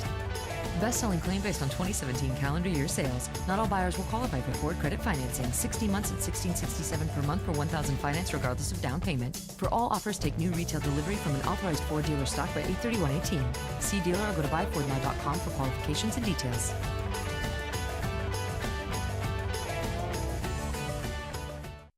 That's Dot.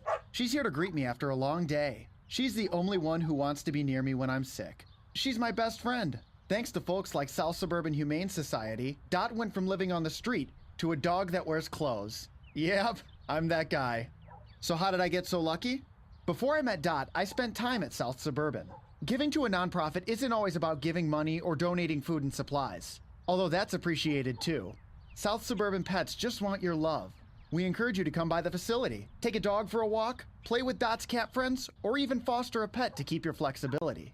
If you're interested in how you can volunteer or donate, visit them at southsuburbanhumane.org. That's right, Dot. South Suburban is a 501c3, which means all donations are tax deductible for individuals and businesses. Text DONATE to 708-866-0065 or visit southsuburbanhumane.org. South Suburban Humane Society, creating a better world for pets and their people. 708. Let's get a check on the roads in the Alarm Detection Systems Traffic Center. Here is Jim Talamonte. Thanks, Mike. Traffic's at a standstill on eastbound 8094 from the Bishop Ford Freeway to Indianapolis Boulevard. Crash still has two left lanes blocked. Westbound, there's a gapers delay, Kennedy Avenue to Indianapolis Boulevard. Tri-State Tollway, we have delays on the southbound side of Plain to Bradley. There's a northbound crash there in the left lane. Northbound delay starts at Lake Forest Oasis. Farther south, there are delays northbound from 95th to 47th and from the Reagan Tollway past the Eisenhower. Northbound Veterans Memorial heading now 63rd to North Avenue. Southbound 53 has a brief roadwork delay from the Adams Tollway to Woodfield Road. Eden Spur eastbound bottled up from the Tri-State to Waukegan Road. The Edens is 22 minutes either way between Lake Cook and Montrose. Kennedy, 34 minutes O'Hare to downtown. 17 from Montrose, 16 on the Express. Outbound 32 to the airport. Eisenhower, 45 minutes, 390 to downtown. Outbound 41. Stevenson, 48 minutes, 355 to Lakeshore Drive. Outbound 42. Lyon, 34 minutes, 95th to downtown. Traffic answers when you need them most. I'm Jim Talamonte on AM 560, The Answer. Chicago's Morning Answer continues next. Your official Chicagoland weather forecast. From the 1-hour Heating and Air Conditioning Weather Center, here's meteorologist Kevin Snyder.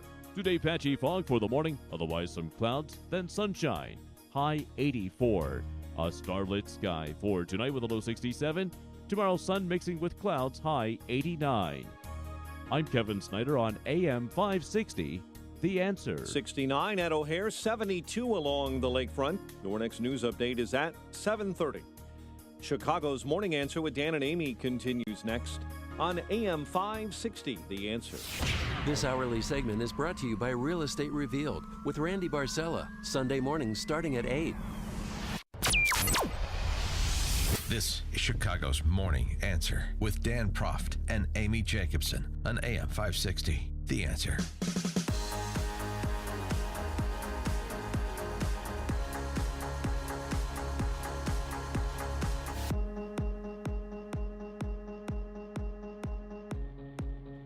Good morning, Dan and Amy. And it looks like the catch and release policy at the border is working as well as about the catch and release policy Cook County State's Attorney's Office has here for street criminals.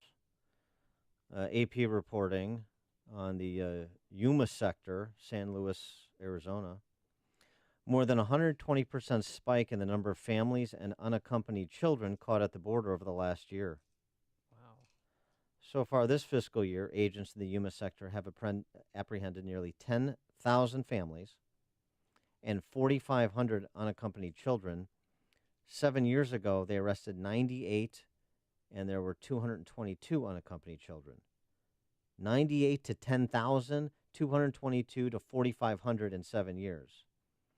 The AP suggesting the Trump administration's policy of separating families did not seem to be slowing the flow either.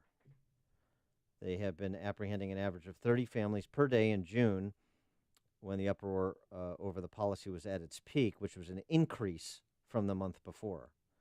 Yuma is now the second busiest sector for family border crossing, next to Rio Grande Valley in Texas. I know there's a lot of emotion and sentimentality surrounding the family separation policy, but again, Trump, Congress, the electorate, what would you have them do if you're serious about border security, if you're serious about people coming into this country, concerned about people coming into this country unvetted? A small fraction maybe, but impactful nonetheless, who are not coming here to be productive and law-abiding. Like, for example, an Iraqi refugee charged with shooting a Colorado police officer last week, who was set for deportation before a 2016 federal appellate court ruled that a portion of immigration law defining violent crime was too vague. He was ordered removed from the country on June 13, 2016. The AP talked to a Homeland Security official on the condition of anonymity, couldn't talk about the case on the record. They began deportation proceedings in 2015, scheduled for deportation June of 2016, not deported, not in custody, shot a Colorado police officer last week. You know, Kate Steinle, cases like this, you got to tell these stories so people understand it's not just data points, it's statistics. Human lives that don't have to be lost or endangered if we just had sensible border security policy as part of our overall national security policy. And so the question comes to Republicans, really, in the wake of this narrow apparent victory yesterday by Troy Balderson in Ohio. You really want to kick this issue past the November election? You really don't want to do anything about it? President Trump, are you really going to let House and Senate Republicans get away with not doing anything about it? Or do you want to encourage and energize Trump voters, frankly, and also a lot of sensible Americans? These are 70% issues. You can be pro-legal immigration and still, obviously, be a proponent of sensible border security policy. You really want to push this off until after the midterms. I think it's a mistake. For more on this topic and other geopolitical matters, we're pleased to be joined again by Cliff May, President for the Foundation for the Defense of Democracies. Cliff, thanks for joining us. Appreciate it. Always good to be with you. So what about this? I mean, I know that you think kind of globally, but certainly border security is a global issue for America. And so your reaction to how this is playing out on the Hill? Well, it very much is a global issue. It very much is a national security issue. The case you mentioned makes that fairly obvious. But I'm not sure people understand that in Venezuela, a socialist state with close ties to the regime in Iran and to others, we know they've been giving out false Venezuelan passports to various people from the Middle East.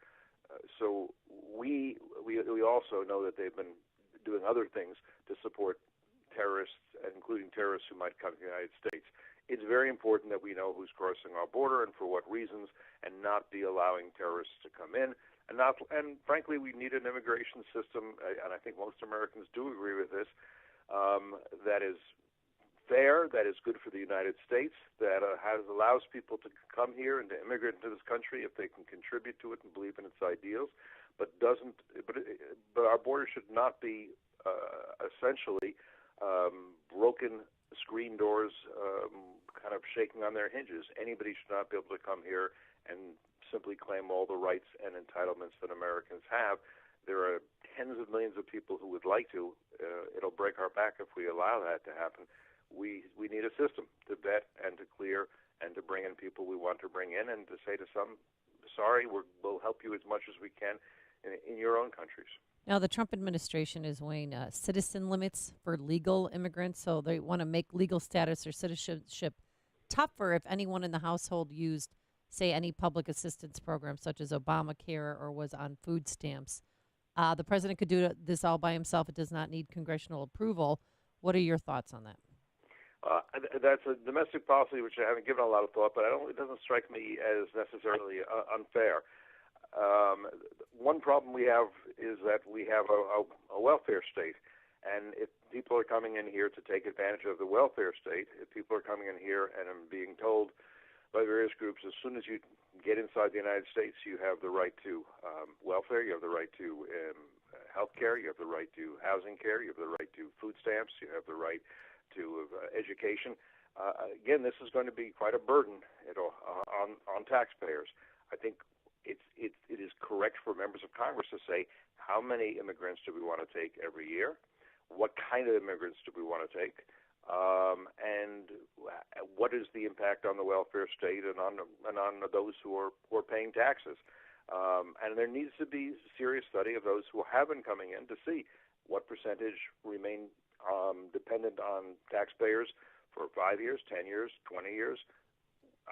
Right now, that's not very much part of the debate. American citizens have the right to decide whom to welcome and whom to take, and who they think they would like to have as fellow citizens. And those people should have a path to citizenship, but they should be people who believe in American principles and people who are not here simply for the benefits that this country provides. The other day, we had General Mad Dog Mattis, our defense secretary, discuss negotiations with the Taliban for an armistice of some sort and the return of 15,000 American troops deployed over there at some point in the not-too-distant future. Here's what General Mattis had to say. You talk about the reports that the U.S. is now directly engaging with Taliban officials? Yeah, I think it would probably be best if we left that to State Department that leads any kind of reconciliation effort on our part. Again, it is Afghan-led and an Afghan-owned process as we work with them to bring peace to that country that's been through enough war. Yeah, well, the return of the Taliban doesn't mean peace, at least for a lot of Afghan citizens. But can you translate what the defense secretary is saying there for us? Well, I think he's saying that we're not going to interfere, and with the Afghan government, if it wants to negotiate with the Taliban, we'll support those efforts. But I think, and I hope I'm getting this right, that he is realistic and skeptical about the possibility of the Taliban putting down its weapons and making peace. The Taliban is intimately tied to Al-Qaeda. The Taliban, its purpose in life is to fight jihad against the West.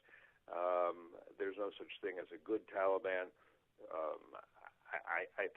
I don't think that there's much likelihood for a diplomatic solution with the Taliban is concerned any more than I do with Al-Qaeda. So are we looking really for a press release to say we struck some kind of accord and that'll be the cover to pull troops out? I think we don't have a solution in Afghanistan right now. I don't think there's been a lot of thought and a lot of debate on this. I don't think it's been a top policy priority. At least at this point, I don't think we're winning the war in Afghanistan. I think it's difficult to do, but I also think it is not as important an issue right now as, for example, Iran is or North Korea is. It's more a question of mowing the lawn. It's not great that we have to do it, but right now it's sort of in a stalemate situation. President Trump's decision to slap what he called the most biting sanctions ever on Iran, they seem to dismiss it and said, well, we'll just rely on the Russians and the Chinese. Do you think that this will be enough to change things? Well, it is changing things inside Iran. The sanctions that we've had, the sanctions that are being reimposed today, the sanctions that will be reimposed additionally in November, they are part of the reason that Iran's economy is in such dire straits, and it absolutely has been getting dire. The good news is that most Iranians understand that this is not America's fault. Their economy is in terrible shape after generations, 2 generations, 3 generations since 1979 of mismanagement and corruption. But it certainly adds to it when the U.S. says, we're not going to trade with you, and anybody who wants to trade with you can't trade with the United States. You're a rogue government, and we want changes in your behavior, and until we get them, we're going to put a serious economic pressure on the government and on key figures in the Iranian government. Now, there are various outcomes that I think from a U.S. perspective would be good. One is that the Iranian government does change its behavior, stops supporting terrorism, stops its support of Bashar al-Assad, which includes mercenary troops, Shia militias, comprised of poor Afghans, poor Pakistanis, and others who for very little go and essentially are cannon fodder. They need the Iranian government is oppressing its own people. Women who don't want to wear the hijab are ending up going to jail. The Iranian regime continues to, we believe, it continues its missile program in various ways. The Israelis proved that when they managed to steal the archives out of Tehran on the missile program. Pressure is being put for this regime to change its ways, or for the regime to change. I think it's the right thing to do because it's a rogue regime based on the motto of death to America and death to Israel. Why would we want to be trading with them? National Security Advisor Bolton suggested there's no evidence that North Korea is denuclearizing at this point. With respect to North Korea, and I know there's sort of back-channel communications with the State Department and Secretary of State Pompeo, do we just need to sort of modulate our expectations that there's only going to be any kind of substantial breakthrough that we could really believe or trust in the near term? In the near term, I don't think we're seeing much progress. I suspect John Bolton, among others, recognizes that. I think the only way to get real progress here is to do what President Trump had said he was going to do in terms of North Korea, and that is maximum pressure. The sanctions are not as strong as they need to be. When we do serious sanctions, people talk about sanctions on Cuba or sanctions on Iran over the past few years. It's like saying you hit me. Well, you can hit me with your open fist, or you can hit me with a sledgehammer. The sanctions mean different things depending on how you apply them. We have the ability to impose sanctions in a way that at least threatens the implosion of the economy of North Korea and threatens the implosion of the economy of Iran. Our sanctions should not, in these two cases, be merely symbolic, be merely a gesture, be merely an inconvenience for these regimes. We should threaten them with the possibility that their economies will collapse. If we do that, they may decide that there are some of their behaviors to which we object, they are going to change rather than have that happen. That's not the case with North Korea at the moment. In exchange for the summit, President Trump did not continue to accelerate sanctions. I think it's getting very much to the point where we have to begin to do that. He didn't relieve any sanctions pressure, but the sanctions pressure is not enough to really frighten Kim Jong-un, and he needs to be frightened that his regime, his dynasty, could collapse. Until we get to that point, he will not change his behavior. He will say, I'm going to do what my father and my grandfather did. I'm going to make promises. I'm going to make gestures. I'm going to try to get American money. He's not getting that at the moment. And I'm going to fool them because I'm smarter than they are. He is Cliff May, president of the Foundation for the Defense of Democracies. Cliff, thanks as always for joining us. Appreciate it. Thank you. And he joined us on our turnkey.pro answer line. There's only one radio show in Chicago talking about today's biggest stories and telling you what they really mean. That show is this one, Chicago's Morning Answer on AM 560, The Answer. On AM 560, The Answer, we talk about the important issues that affect your world.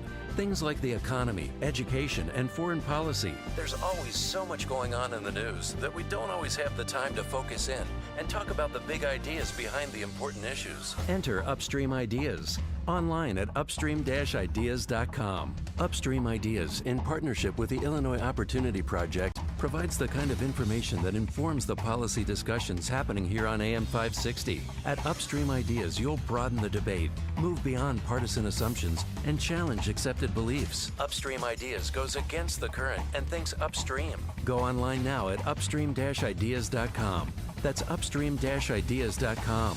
You'll be armed with new information and fresh perspectives to help encourage you to make the state of Illinois and the United States of America a bit freer, a bit more just, and a bit more civilized. Upstream-ideas.com.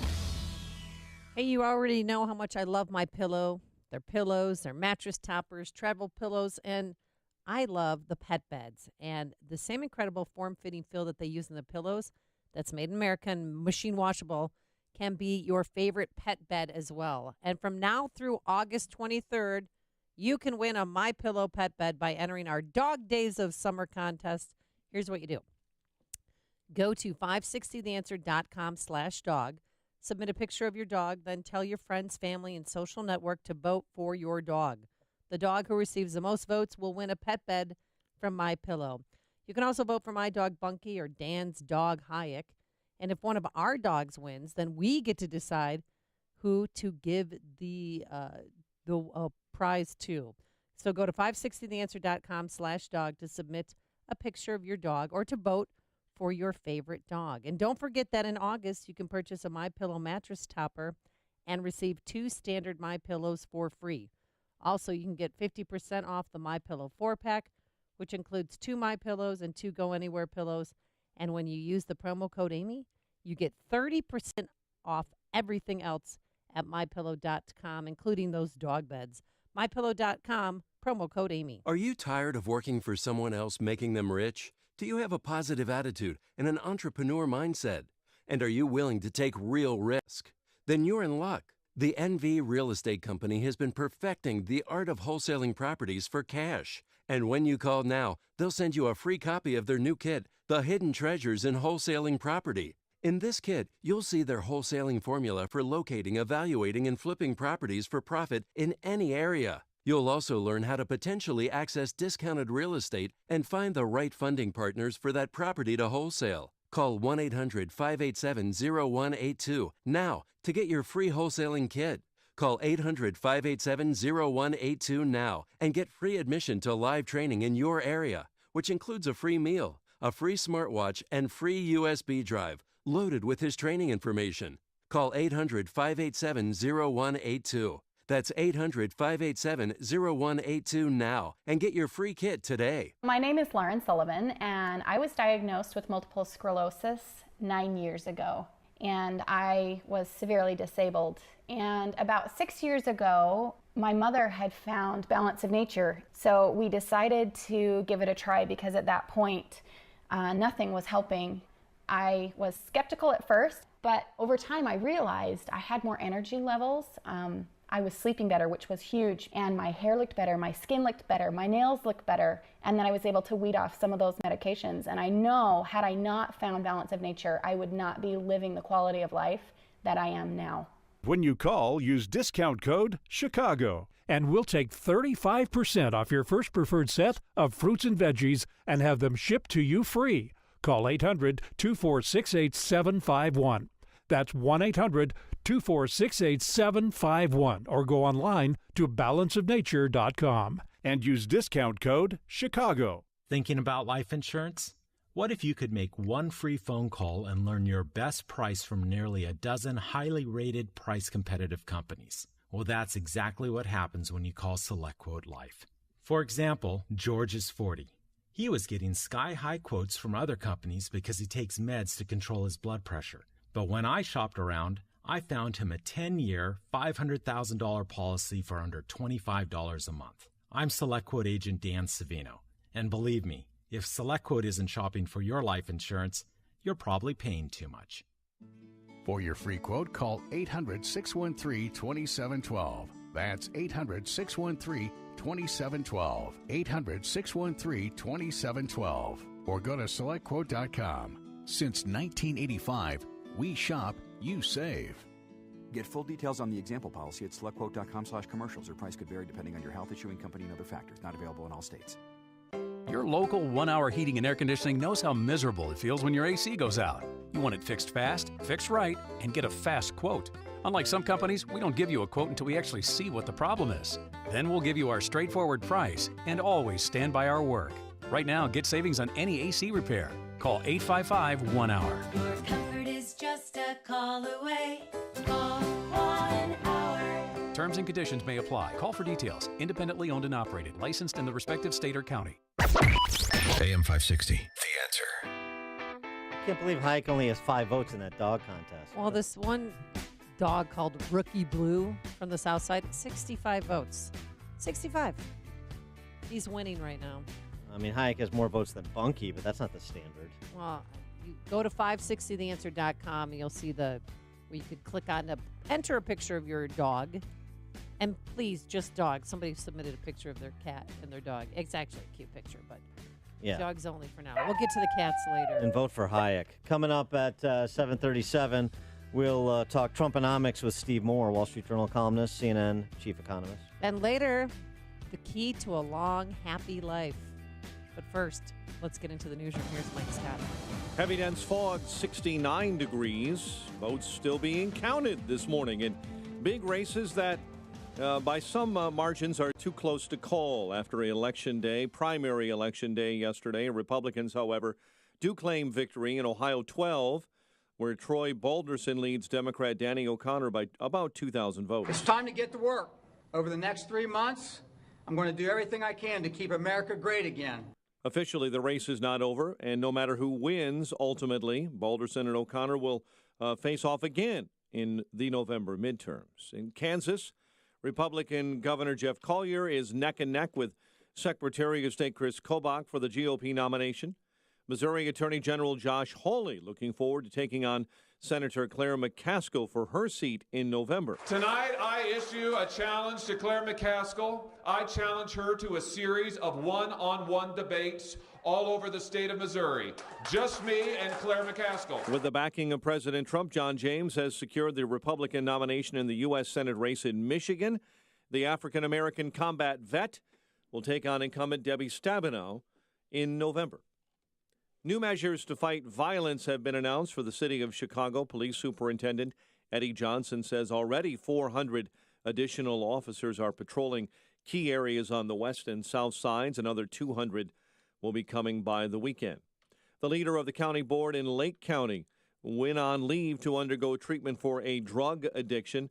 Now he says he's ending his re-election campaign. Lake County Board Chair Aaron Lawler says he'd rather lose his job than lose his life when he announced he's withdrawing his candidacy for County District Board 18. Rail officials in northwest Indiana say 2 young children were struck by a train in Portage. A 3-year-old boy was killed. His 2-year-old sister remains in critical condition. And you never know when you go sailing on the weekend what you might find at that garage sale, or maybe you go to an estate sale. Well, the TV show American Pickers is apparently responsible for the discovery of rock band Aerosmith's original tour van. They found it in western Massachusetts. It's been confirmed by the band. Pickers bought it for $25,000. Mike Montgomery and 3 relievers combine on a 6-hitter. Cubs shut out the Royals 5-0. Yankees beat the White Sox in 13 4-3, and the Bulls will play in Mexico City this upcoming season. The NBA announcing Chicago takes on the Magic on December 13. The news service of Unbound.org. Right now, there are young people across the world facing a tough choice: continue their dream of education or drop out to help their family put food on the table. You can help change their future in a single moment. See how far your support can go at Unbound.org. 7:34 and a check of traffic and weather on the way next on AM 560. Bubba Burger is America's favorite burger. Bubba Burger offers something for everyone at the grill. Beef, turkey, and veggie burgers. The brand, the quality, the convenience. You'll never bite a burger better than a Bubba. Balance of Nature's fruits and veggies in a capsule.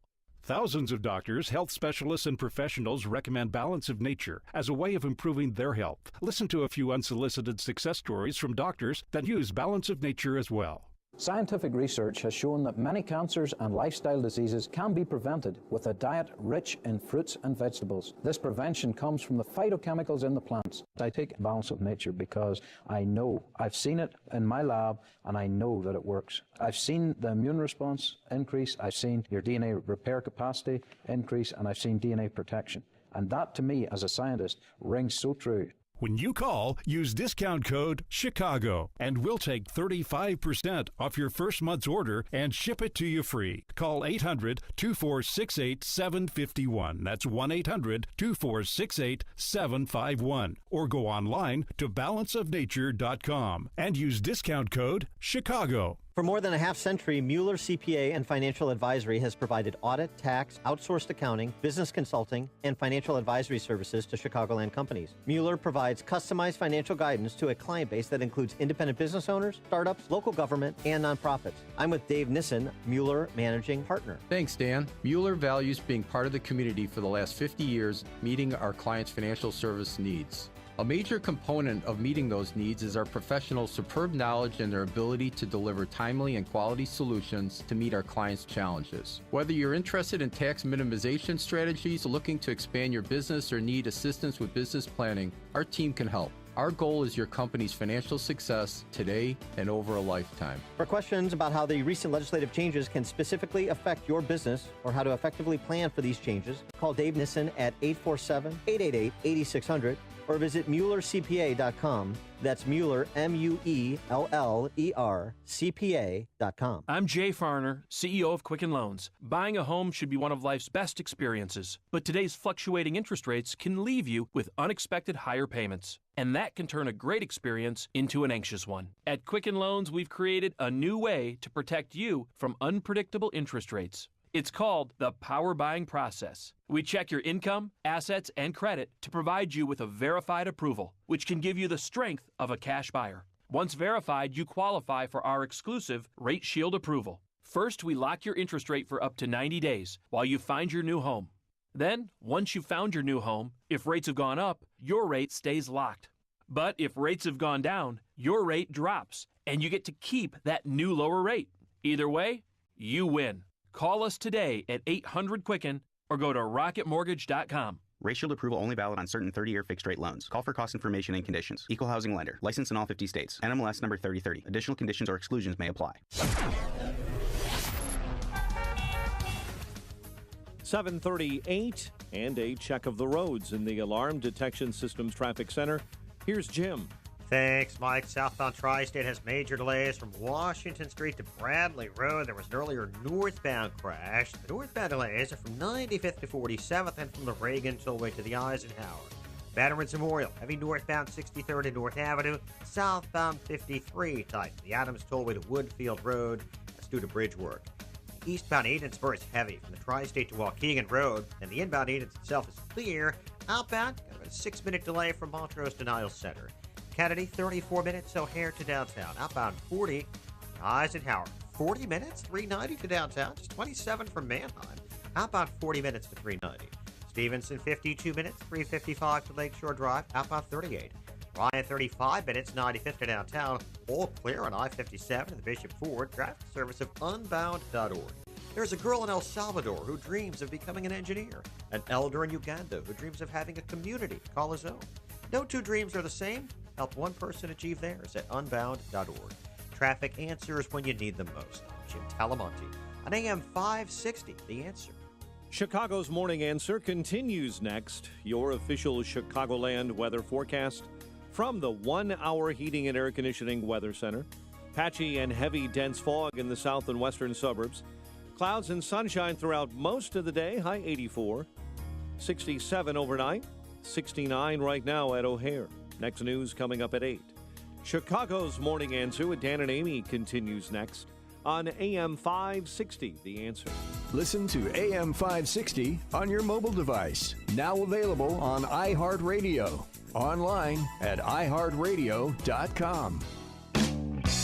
Let freedom ring this afternoon at 2 with Sean Hannity. Right before Joe Walsh at 5 on AM 560, The Answer. Good morning, Dan and Amy. How about those California wildfires? Trump tweeted over the weekend, drawing the ire of the left, Governor Moonbeam. Bad environmental laws are magnifying California's horrific wildfires by not allowing massive amounts of readily available water to be properly utilized. Tree clear to stop fire spreading. And he also tweeted that, quote-unquote, vast amounts of water were being diverted into the Pacific Ocean that could be used for fires, farming, and everything else. There is some truth to what the president is saying about California's wacky environmental policies exacerbating these wildfires. Wall Street Journal reporting nearly 130 million trees in California have died from drought, providing fuel for fast-spreading fires, and about half of the state's 33 million acres of forest land needs restoration. There has been reports about the tension between sensible conservation policy and environmental extremism. The Little Hoover Commission reporting a century of fire suppression remains firmly entrenched within federal and state firefighting agencies and has left forest floors deep in flammable ground cover. Talking specifically about plans for ridding the forest of that dense ground cover, clashing with the interests of the wacky environmental left. For more on this topic and other matters economic, we're pleased to be joined by Steve Moore, Wall Street Journal columnist and chief economist for CNN. Steve, thanks for being with us. Good morning. This is a sort of a center cut for you, right? This is a pitch that you would like to take a swing at, I'm sure, environmental policy and the implications of it in the real world. Well, it is true that, by the way, I'm not an expert on forest fires, but it is true that, they had these droughts in California a few years ago, and then they had these very, very heavy rains, and because of environmental laws, they couldn't build the reservoirs and so on to capture the water. And so what happened was, tens of millions of gallons of water was just flushed into the ocean. By the way, I would have thought that was a problem, Dan, for the climate change people, because I thought they were worried about the rise in the oceans. Right, yeah, right. But anyway, so they're just flushing all this extra water into the ocean, and that could, because they don't have the reservoirs and so on, it makes them more vulnerable to these forest fires. But it's a tragedy what's happening out there. And, there used to be, I can't quite figure out what the left's position is on forest fire, because remember, 10 or 15 years ago, their policy was let it burn, right? This is just nature playing its course. We shouldn't interfere with these forest fires, just let it burn. And, of course, you had millions of acres of trees in Yosemite and other national parks that burned down because, we can't possibly interfere with nature. Now, we're seeing the devastation from that. So last night, President Trump met with a number of CEOs, I think 15 yes. top executives from the country's largest companies. What was the message? Why did he have this kumbaya gathering? Well, I think it's partly to take a victory lap. Donald Trump likes to take victory laps, and why not? I mean, we've got an economy that is soaring right now. I mean, literally, this economy is as strong as we've seen an economy in the United States for 25 years. And, we're in the single largest construction boom in the history of the country. Did you know that?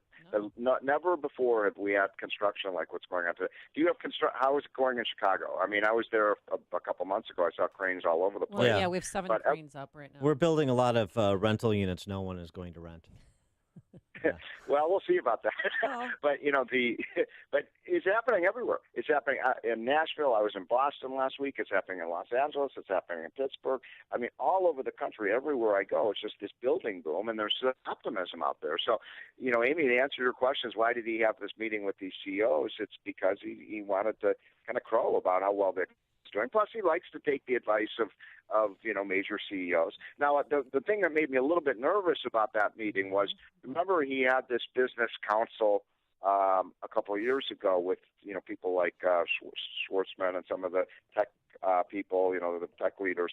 And at the first sign of any trouble with Trump, they went out. They had these press conferences denouncing him and dropping him off the council. So I hope these are people that will kind of stick with Trump through thick or thin and won't run for the high grass. Right. Corporate CEOs? Are you kidding me? That's rather naive. That's what CEOs do, right? Oh, hey, where'd all my corporate CEOs go? They're the first ones to flee at the sign of fight. Oh, my goodness. Okay. Dan, you got me. Oh, boy. Looking for courage from corporate CEOs. Now I've heard everything. That doesn't happen a lot. All right. Now I'm going to play the role of pessimist, okay? You? You've never been a pessimist. Come on, do not rain on my parade. No. I know we need to save the rain for California. Ramesh Panaruru makes the point that President Trump inherited an expanding economy. There have been policies that have been implemented that should make it modestly stronger over time, he says. But that balance could change if the president doesn't restrain his worst impulses, including trade policy and his on-again, off-again penchant for intervening in market, like to AL coal-fired power plants or particularly sensitive industries like Harley, sensitive businesses like Harley. So why should we not temper our exuberance? Why should we be as enthusiastic as you are? Did Ramesh really say that Trump inherited a growing economy? He did. He had inherited an expanding economy. That's what he writes. He goes through. I'm friends with Ramesh. I'm surprised he'd say something like that. I mean, the economy grew at 1.5% the last year Obama was in office. The economy was retreating. It was not moving forward. We were on the precipice of a recession. I mean, 1.5% growth is pathetic. Now, 18 months later, we have 4% growth. I mean, that's a pretty amazing. And I'll have to show you my little, slides. My book is coming out, by the way, in 3 weeks. Thank you much for mentioning it. Yes. It's called Trumponomics. It's a book that Art Laugh and I wrote about, our experiences working with Trump and why this stuff is working. But we have all these charts in there, and I'm going to send them to you so you can put it on your website. It just shows that what happened the day after the election. What happened to consumer confidence? Through the roof. What happened to small business confidence? Through the roof. What happened to the stock market? Through the roof. There was just this burst of confidence and optimism that really started literally the day after the election, and it hasn't receded. I mean, the latest poll has, let me give you one. 3 out of 10 Americans rated the economy good or great when Ramesh was saying how well the economy was doing. 3 out of 10 said good or great. You know what the number is today? What? Almost 7 out of 10. That's a phenomenal improvement in the way that Americans view the economy, because they see it every day. They see the cranes. They see the jobs. I mean, everywhere I go. Last week, I'm giving a talk to the manufacturing group, about the good news in the economy. These guys are yelling at me. You know why they were yelling at me? Why? Tariffs? Because they can't find workers. Oh, that too. They're like, what? How can we expand? We have more orders than we can fill. Where are all the workers? You got to get more workers in this country. So, that's a pretty good problem to have. Yeah. I've never seen more help wanted signs in my life. 6.5 million unfilled jobs? I'm in Maine right now, and I gave a talk at the Maine Heritage Policy Centers.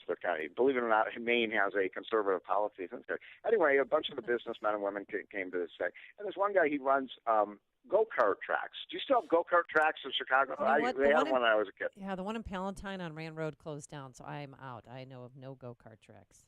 I'm sure they're out there. I loved go-karts when I was a kid. I just had so much fun. And this guy says, I had to shut down 3 of my tracks last week because I don't have the workers to just. I'm like, what a great summer job! I'm working at go-karts, but they don't have people to film. And I hear that all of the time. I mean, it's a really amazing thing. And the latest news for the month of let's see, we just finished the month of July, right? Yes. Is the economy in July grew at 4%.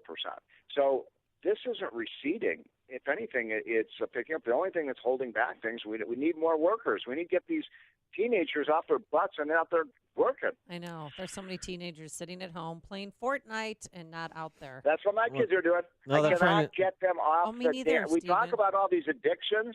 The worst addiction in America is these addictions, these idiotic, computer games. What are you talking about? $300 billion in the first 3 months. Fortnite is, but the college is offering scholarship money for video game impresarios now. So there might be some money in for you. If you can make the games, I'm talking about that's, by the way, one of the fastest growing professions in America is people who invent these computer games. I know. And if they're not playing the computer games, Stephen, they're watching on YouTube people who are winning and succeeding. That's even worse. Battle Royale. This oh my is gosh. Unbelievable. At least, now they're not even playing the games. They're watching on TV other people playing the games. Steve, I want to give you the opportunity to talk a little bit about the top topic in a recent Investors Business Daily column I saw from you on the reduction in the Obama-era cafe standards and what that means. For the economy. Awesome. I mean, these. So here, I did the analysis in my column this week. So the difference between the Trump cafe standards and the Obama cafe standards, because the left has totally blown a gasket on this. Oh, it's going to be the end of the planet as we know it if we do this. So the difference in the year 2100 in temperatures between these two, scenarios, the strict, rules that Obama put in place, which the car industry can't meet, and the Trump ones. Guess how much Celsius degrees difference there will be in the global temperature in 2100. Just take a while, guys. A degree. What degree? 1 degree. Did you say 1 degree? I did. Yeah, he did. You're off by about a factor of 100. It's closer to 0.02 degrees in the year 2100. Okay. Well, I mean, and obviously we know the accuracy Trump of these is models. Destroying the planet. I mean, it's just ridiculous. And look, the truth is, the left has been very, when they're being honest about this, the only way that these really strict, I call draconian standards that the Obama administration has set up by the year 2025-26 is for everybody to buy an electric car. So if you got $40,000, $50,000 to buy an electric car, you'll be fine. But there's no these standards are just not reachable unless you want to pay $100,000 for a car. So it's going to make autos much more expensive. And this was a very and by the way, we believe in consumer choice, right? You should be able to buy a car, whatever car you want to. The left says, "Oh, this will be good for consumers." Well, if it's good for consumers, why do you have to mandate them to buy these damn cars? Yeah, and then subsidize them too while you're in addition to the exactly. mandate. And then they're going to pay you $3,000 if you buy. This is the giveaway policy for Elon Musk, right? Because exactly. You get, what is it now? I think you get $3,500 or something. It's a credit or it's something. more than that. Buy I think it's more like $6,000. And then there's state level subsidies too. I mean, it's a joke. Elon Musk is the Harold Hill of the 21st century. There's no question about it. He is Steve Moore, the Wall Street Journal columnist, CNN chief economist. Steve, thanks for joining us. Appreciate it. Have a great week, guys. Take care. Thanks. You too. And he joined us on our Battle Royale turnkeyit.com line, whatever it is. Connect with Dan and Amy on the AM 560 The Answer mobile app. Just text the word app to 64636 to download the app today. Signature Bank is Chicago's fastest growing independently owned business bank. It's a bank where relationships still matter. Signature Bank knows your name and your story. I'm Dan Proft, and I know this because Signature Bank is my business bank. I'm Tom Goleb, Chief Financial Officer of Navitas Systems, a leader in the next generation of advanced battery technology and a customer of Signature Bank. A few years ago, I heard Signature Bank on an AM 560 radio ad just as our previous commercial bank was being acquired. I knew Mick O'Rourke and Kevin Bastuga from a prior enterprise. I valued my relationship with them, and the way they worked earned my trust and my business. So I decided to give Signature Bank a call. They took the time to understand our early-stage technology company that has its own set of challenges. Signature Bank took care of us, and now we are satisfied customers. Signature Bank is looking for their next success story. To learn more about turning your business vision into reality, visit signaturebank.bank. Signature Bank, helping local businesses succeed. Member FDIC, Equal Housing Lender. Live from Chicago, it's Saturday Night Live, The Experience. For the first time ever, get an inside look at the making of SNL. Over 500 artifacts direct from the show. Be a part of Wayne's World, Weekend Update, and so much more. Experience all it takes to put the show together. Now at the Museum of Broadcast Communications at 360 North State Street in Chicago. For tickets, visit museum.tv. Balance of Nature's fruits and veggies in a capsule. My husband's blood pressure has dropped 30 points. I've lost 8 pounds. He's lost about 20 pounds. His arthritis is gone. You guys have given me back my husband. I'd come home from work, and if he beat me home from work, he would be laying in the recliner, and I would feed him supper in his recliner and would be like really boring, pathetic old people watching TV while we ate dinner and then go to bed exhausted and wake up tired. I came home from work last night, and he was mowing the lawn. It's amazing. It's amazing. It's so amazing. When you call, use discount code CHICAGO, and we'll take 35% off your first preferred set of fruits and veggies and have them shipped to you free. Call 800-246-8751.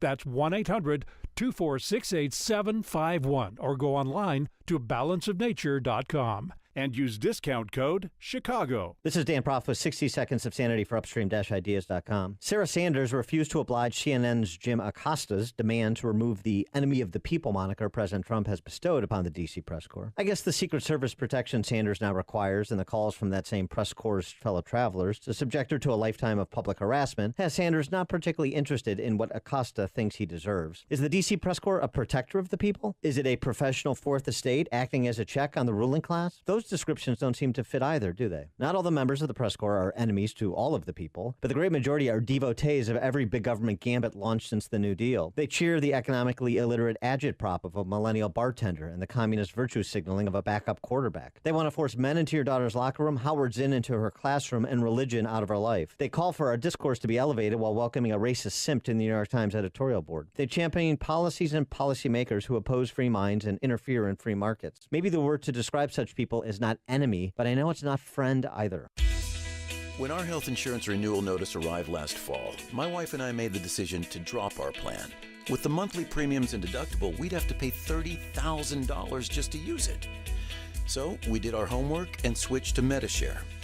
The cost savings are incredible, over $500 a month, and we don't have to pay for services we don't need or don't agree with. Then, out of the blue, she had to have emergency surgery. Scary stuff. $150,000 in hospital bills, and MediShare members took care of everything. All we paid was our small portion. I'm a doctor who's been in healthcare for 20 years, and this is one of the most impressive programs I've ever seen. Thank God she's fully recovered, and now we're telling everyone about MediShare. Call 844-41-BIBLE to find out how much you can save on your healthcare. MediShare. Call 844-41-BIBLE. That's 844-41-BIBLE. Remember this promise from Barack Obama? And if you already have health care, then we're going to reduce costs an average of $2,500 per family on premiums. The truth is, premiums in the individual under 65 market have more than doubled since the ACA exchanges opened in 2014, especially for the millions of Americans who do not qualify for subsidies. If you're healthy and do not need coverage for pre-existing conditions, premiums are much lower in the non-ACA health insurance market. These policies will keep you consistently insured all year long, and they include a nationwide PPO. And there's no one better to help you navigate the Obamacare maze than C. Stephen Tucker. He's a 20-year licensed broker who I know and trust, who's been educating listeners for more than 6 years. Steve, how can our listeners get in touch with you? Thanks, Dan. They can visit healthinsurancementors.com. That's healthinsurancementors.com. Or call me directly at 630-674-1551. That's 630-674-1551. If you're paying too much for your health insurance, listen carefully. Due to recent changes in the law, you could be overpaying $500 or more per month on your health care. There are new, more affordable health care options with better coverage. These plans are exempt from the Affordable Care Act and now open to everyone. Health care options with better benefits costing 30 to 60% less than Obamacare plans and giving you the freedom to see almost any doctor or hospital in the country. Forbes calls this the health care plan that is saving families $20,000 a year, and over 1 million Americans have already taken advantage of this game-changing healthcare program. Call 800-239-7174 now to find out how much you'll save. Employers, you too can save 50% or more on group medical insurance with health sharing. Our licensed advisors can take away all the stress of finding the right plan for your needs and budget. Best of all, our service is free. This one call could be the best decision you make this year, so don't delay. Call now to see how much you can save. For your free quote, call 800-239-7174. That's 800-239-7174. 800-239-7174. Make sure to check out the Income Store live video stream of today's show right now at 560theanswer.com. What's happening? What does it mean? Why is it important? We've got the answer. AM 560, The Answer. WIND, Chicago. They haven't declared a winner in 2 states with elections too close to call. I'm Dave Anthony, Fox News, and both races involve candidates endorsed by President Trump. Fox's John Deckers live at the White House. The president tweeting his congratulations to each of the candidates he backed in yesterday's election, including Republican Troy Balderson, who's leading Danny O'Connor by just 1,700 votes in a special congressional election race in Ohio. Meanwhile, in the Republican primary in the Kansas governor's race, Secretary of State Chris Kobach, backed by the president, and incumbent Governor Jeff Collier are locked in a tight race separated by about 500 votes. Democrats say the Ohio race in particular, in what has historically been a safe Republican district, is an ominous sign for the GOP, with less than 3 months to go until the midterm elections. Dave? John, two other Trump-backed candidates won their Senate primaries, hoping to unseat Democrats in November. Josh Hawley in Missouri, John James in Michigan. Also in Michigan, Rashida Tlaib is set to become the first Muslim woman elected to Congress. She won the Democratic primary for a seat John Conyers long held, and she's unopposed in November. But in an odd twist, Tlaib is trailing the same Democrat she defeated in a different primary to fill the seat for the rest of this year. Police in Camden, New Jersey keep hunting whoever shot two detectives last night as they sat in an unmarked car at a red light. They are expected to survive. But not for the grace of God, to be quite frank with you, because the amount of rounds that were fired at close range. Camden County Police Chief Scott Thompson. More than 14,000 firefighters keep battling 18 wildfires charring California. One of the latest ones burns near Riverside. We got the kids' bags packed. We got the important documents, stuff like that, and we're just playing it by ear. The largest fire in state history is a combination of two blazes. It scorched about 450 square miles in Lake and Mendocino counties. The most destructive fire is near Redding. It's burned down more than 1,000 homes, blamed for 7 deaths. Fox News, fair and balanced. Some heavy, dense fog in the south and western suburbs, 69 degrees at 8:02. On AM 560, The Answer, good morning. I'm Mike Scott. New measures to fight violence announced in the city of Chicago. As Police Superintendent Eddie Johnson said 400 additional officers are already patrolling on the south and west sides. Another 200 will be added by the coming weekend, following a weekend where over 70 were reportedly shot and at least 12 killed. In reaction to the Chicago violence, mayoral candidate and former police superintendent Gary McCarthy says there is already a plan in the works to reduce violence, but no one will take it off the shelves. It's a tried and true plan. It's about 200 pages thick. We could just take it off the shelf and implement it, but they stopped doing it. They don't support the police. Everybody knows that. And as a result, the numbers are going through the roof. Former Superintendent Gary McCarthy, the leader of a county board in the northern suburbs who went on leave to undergo treatment for a drug addiction, says he's ending his re-election campaign. Lake County Board Chairman Aaron Lawler announced he's withdrawing his candidacy for County Board District 18 seat. A missing man's family is offering a $10,000 reward for information about his disappearance.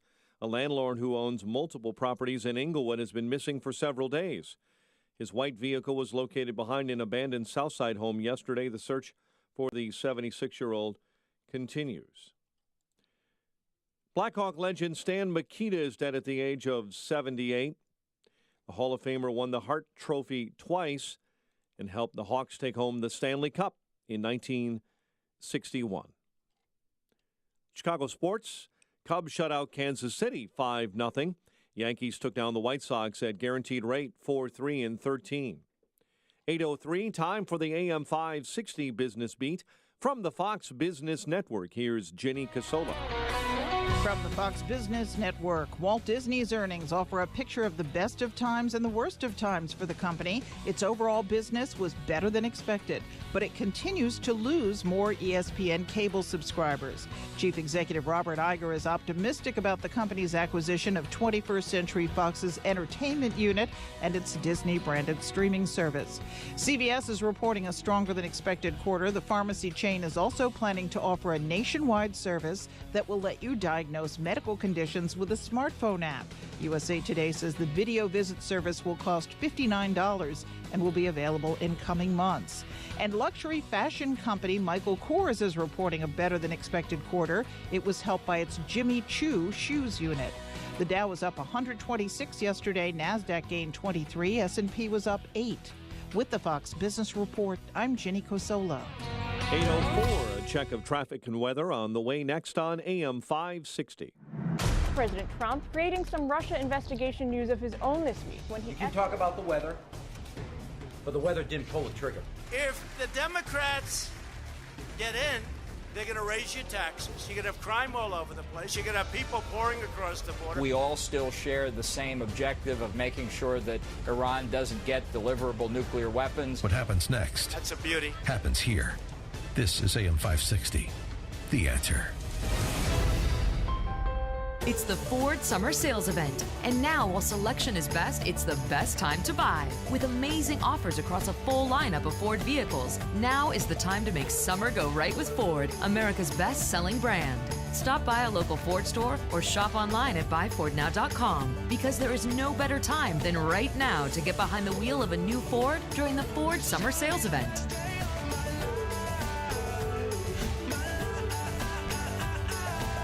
The Ford Summer Sales Event is here. Right now, get 0% APR financing for 72 months plus $1,000 Ford credit bonus cash on a great lineup of Ford SUVs. Best-selling claim based on 2017 calendar year sales. Not all buyers qualify for Ford credit financing. 72 months at $1,389 per month for $1,000 finance regardless of down payment. Not available on Expedition. For all offers, take new retail delivery from authorized Ford dealer stock by 8/31/18. See dealer or go to buyfordnow.com for qualifications and details.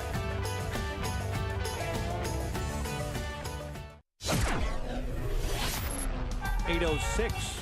Let's check the roads this morning. In the Alarm Detection Systems Traffic Center, here's Jim Talamonte. Thanks, Mike. The Eden Spur has mild roadwork delays in both directions. The inbound Edens is clear. Outbound, there are delays in pockets out to Lake Avenue. It's 29 minutes from Montrose to Lake Cook. Kennedy inbound delays start at Irving Park, 45 minutes. O'Hare to downtown, 35 from Montrose, 28 in the Express. Outbound 18 minutes to Montrose, 45 to the airport. Inbound Eisenhower, 47 minutes, 390 to downtown, 34 from Manheim. Outbound 44 to 390. Stevenson, 56 minutes, 355 to Lakeshore Drive. Outbound 42. Ryan is 35 minutes, 95 to downtown. Southbound Tri-State jammed. Washington to Bradley. Northbound, Bishop Ford to before Dixie Highway. Then from Southwest Highway to 31st, and from the Reagan Tollway to the Eisenhower. Southbound Veterans Memorial heavy, North Avenue to Roosevelt. Northbound Boughton to North Avenue, went from the Army Trail toll to 290. Southbound 53 a bit tight. The Adams Tollway to Woodfield Road. 8094 has cleared up after an earlier crash near Indianapolis Boulevard. Traffic service of the Crohn's and Colitis Foundation. Use your power to cure and pedal with a purpose at Spin for Crohn's and Colitis Cures. Visit spin4.org to learn more. Traffic answers when you need them most. I'm Jim Talamonte on AM 560, The Answer. Chicago's Morning Answer continues next. Your official Chicagoland weather forecast from the 1 Hour Heating and Air Conditioning Weather Center with our meteorologist Kevin Snyder. Patchy fog in outlying areas for the morning. Otherwise, some clouds will be followed by sunshine today with a high of 84. Then a starlit sky for tonight, a low of 67. I'm Kevin Snyder on AM 560. The Answer. Currently 69 at O'Hare and 72 along Chicago's lakefront. Your next news update is at 8:30. Chicago's Morning Answer with Dan and Amy continues next on AM 560, The Answer. This hourly segment is brought to you by the IRS Radio Hour with attorney Stephen Leahy every Sunday afternoon at 5 on AM 560, The Answer. This is Chicago's Morning Answer with Dan Proft and Amy Jacobson on AM 560, The Answer.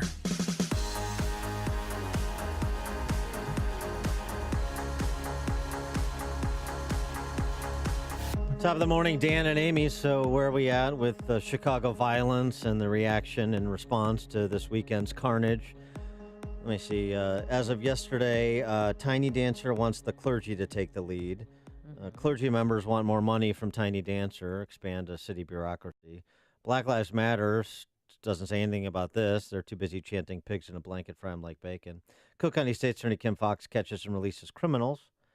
And that's why there will continue to be no room available at the morgue in the city. Tiny Dancer and the clergy, here's their back and forth, as it were. While there have been a lack of investments in parts of our city over decades, and it has consequences, there is sometimes also a spiritual deficit. I know what the podium can do, but I've also seen the power of what the pulpit can do. The mayor's call for spiritual investment came hours after a call for monetary investment. Two groups of pastors asking the city to pour $50 million into creating an Office of Gun Violence Prevention. There you go. There you go. That's where we're at. 7 years in to Tiny Dancer's reign, and 72 hours after, 13 dead, 72 shot over the weekend. For more on this topic, we're pleased to be joined again by contributing editor for City Journal and the author of the bestseller, The War on Cops. She is Heather McDonald. Heather, thanks for being with us again. Appreciate it. Thank you, Dan and Amy. I appreciate it. For your recent piece in City Journal that I read, I found it interesting. You talked to a couple of people on the ground here, a federal prosecutor as well as a Chicago police detective who've been in the city for a long time. And what do they have to tell you in contravention to what we're hearing from politicians? Well, they're just observing the growing anarchy. It's obviously worse on the south and west sides, but as you know, downtown this summer you've had mobs of youth that are terrorizing the Magnificent Mile, kids that are out of control. They have no family discipline, and at this point they count on no discipline from the courts. The real issue, of course, is that the police are demoralized. You have Emanuel going forward with a completely unnecessary, outrageously expensive consent decree that is only going to divert further resources away from policing towards the care and feeding of a grossly overpriced federal monitor. And you still have cops worried about making street stops. You know, they went back to it urged by the neighborhood 2 weeks ago, stopped an armed man and then shot him, and they had violence against them. You know, urine being thrown, rocks being thrown. So the cops have gone back to being purely reactive at this point, and the thugs rule the streets. So Superintendent Eddie Johnson made an announcement yesterday that they're adding 430 more officers to the south and west side during the week, 600 more on the weekends, and that this is indefinitely, that people will not have days off. Do you think that that is going to lower morale, or there might be a fatigue factor setting in? Absolutely. The cops are already stretched. This is desperation tactics. What needs to be done is a complete backing of the cops, saying if you observe suspicious behavior and ask a few questions, we're not going to bring the cudgel down on you because you're in a minority neighborhood, because that's where victims need help. Right now, you know, cops are worried if they stop somebody who's a minority, that counts against them. You've got this ridiculous agreement that unfortunately Gary McCarthy signed with the ACLU on stop, question, and frisks that is overseen by the ACLU. That has resulted in an extreme lowering, 80-90% drop in street stops. There's nothing more effective than deterring gun violence than knowing that officers are out there able to observe suspicious behavior and intervene, and cops aren't doing it now. But yes, the risk of fatigue and overload from taking away any kind of rest time is very real. I'm sympathetic with Johnson. I think his heart is in the right place. But people have to step up to the plate and say, the second best solution to this problem is policing. The first best solution is we have got to get fathers taking care of their kids and break this catastrophic norm of single parenthood where boys run around inseminating women, never learn the responsibility of taking care of their child. That is the first basic responsibility a male can learn. And if he's absolved from that, good luck civilizing him in other matters of life. It's not just the rhetoric from the politicians that's dismal in Chicago, as you know, Heather. It's also from the Chicago Press Corps, which is sort of a junior league for the D.C. Press Corps. And so you have the Tribune editorializing that it's crucial for City Hall to sign off on said consent decree to start court monitoring of policing reforms to ensure or to rebuild the trust between police and the residents. And, of course, nothing builds trust faster than making sure you address people by the gender pronoun they would prefer to be addressed by. And so why is City Hall wrong, though, about the trust issue? I mean, why is the Tribune wrong about Chicago police and the trust issue? Well, I read that editorial. It was hilarious. I mean, again, can we just recall the cost of this? It's going to be tens of millions of dollars. We want it, there's Vala saying he's going to hire more cops. Good enough, but where are you going to get the money? It's going to come out of the money that could be spent on more cops is going to go into this consent decree. The way you rebuild trust, A, is to be effective, and B, is to have a counter narrative to Black Lives Matter, saying that no, cops are not racist. They're in these neighborhoods because that is where people are being shot. Chicago policing today is data-driven. It has nothing to do with race.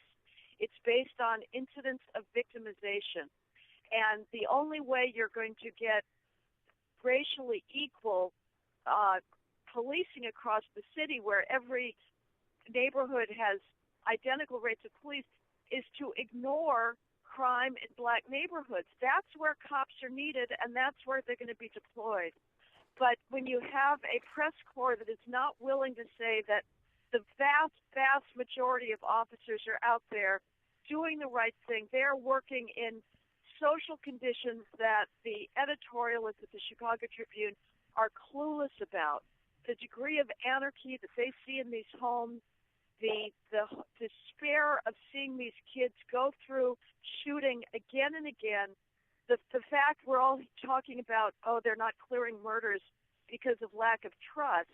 Well, let's talk about the no snitching ethic. That is, I think, far more important. That is a completely poisonous, toxic ethic that has nothing to do with whether you trust the police. It has everything to do with you being taught to hate them and simply despise law enforcement, and you're not going to cooperate. And can you believe of 72 shootings, 13 killed, one person has been arrested? That's it. Just one person. And that person will be quickly released by Kim Fox, I have no doubt. Right. The cops could solve every single homicide if witnesses cooperated. Mm-hmm. There's only so much they can do. They are working night and day. The detectives are out there working night and day. But the people who saw these shootings are not talking to them. And again, I rack that up to the no snitch ethic, much less to the so-called lack of trust. Going back to what you said about the kind of cultural issue of family, it's interesting. Again, the Tribune. This is the want of the left-wing press corps. A lack of job opportunities contributes to hopelessness. Families are fractured, creating a shortage of positive role models. They describe, but they won't source the problems that manifest themselves.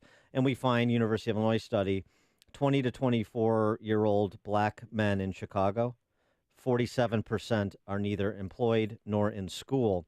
And so the failure of all of the other civilizing institutions in Chicago, starting with family, going to schools, and this is what it begets. Well, yeah, they're not employed because they don't have the most basic self-control skills. It's not a question of work skills. It's a question of being able to handle authority appropriately, not screaming at your boss, showing up on time, being there every day. And that's something that you learn at home from discipline, being taught to control your impulses, and the idea that there's been a lack of investment in these communities is ridiculous. As long as I've been covering Chicago, and that predates Emmanuel, there's been one youth program after another. The violence interrupters, the Huberman with his social work aides for each family. It's ridiculous. What has to happen is a cultural shift. And again, as long as you have 3/4 of children being raised by single mothers, this is going to be very hard to turn around. Policing can do an enormous positive effect.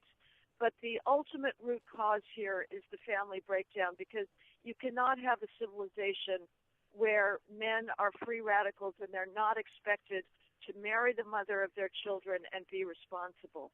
She is Heather McDonald, contributing editor for City Journal, where you can check out her latest piece on Chicago violence, city-journal.org.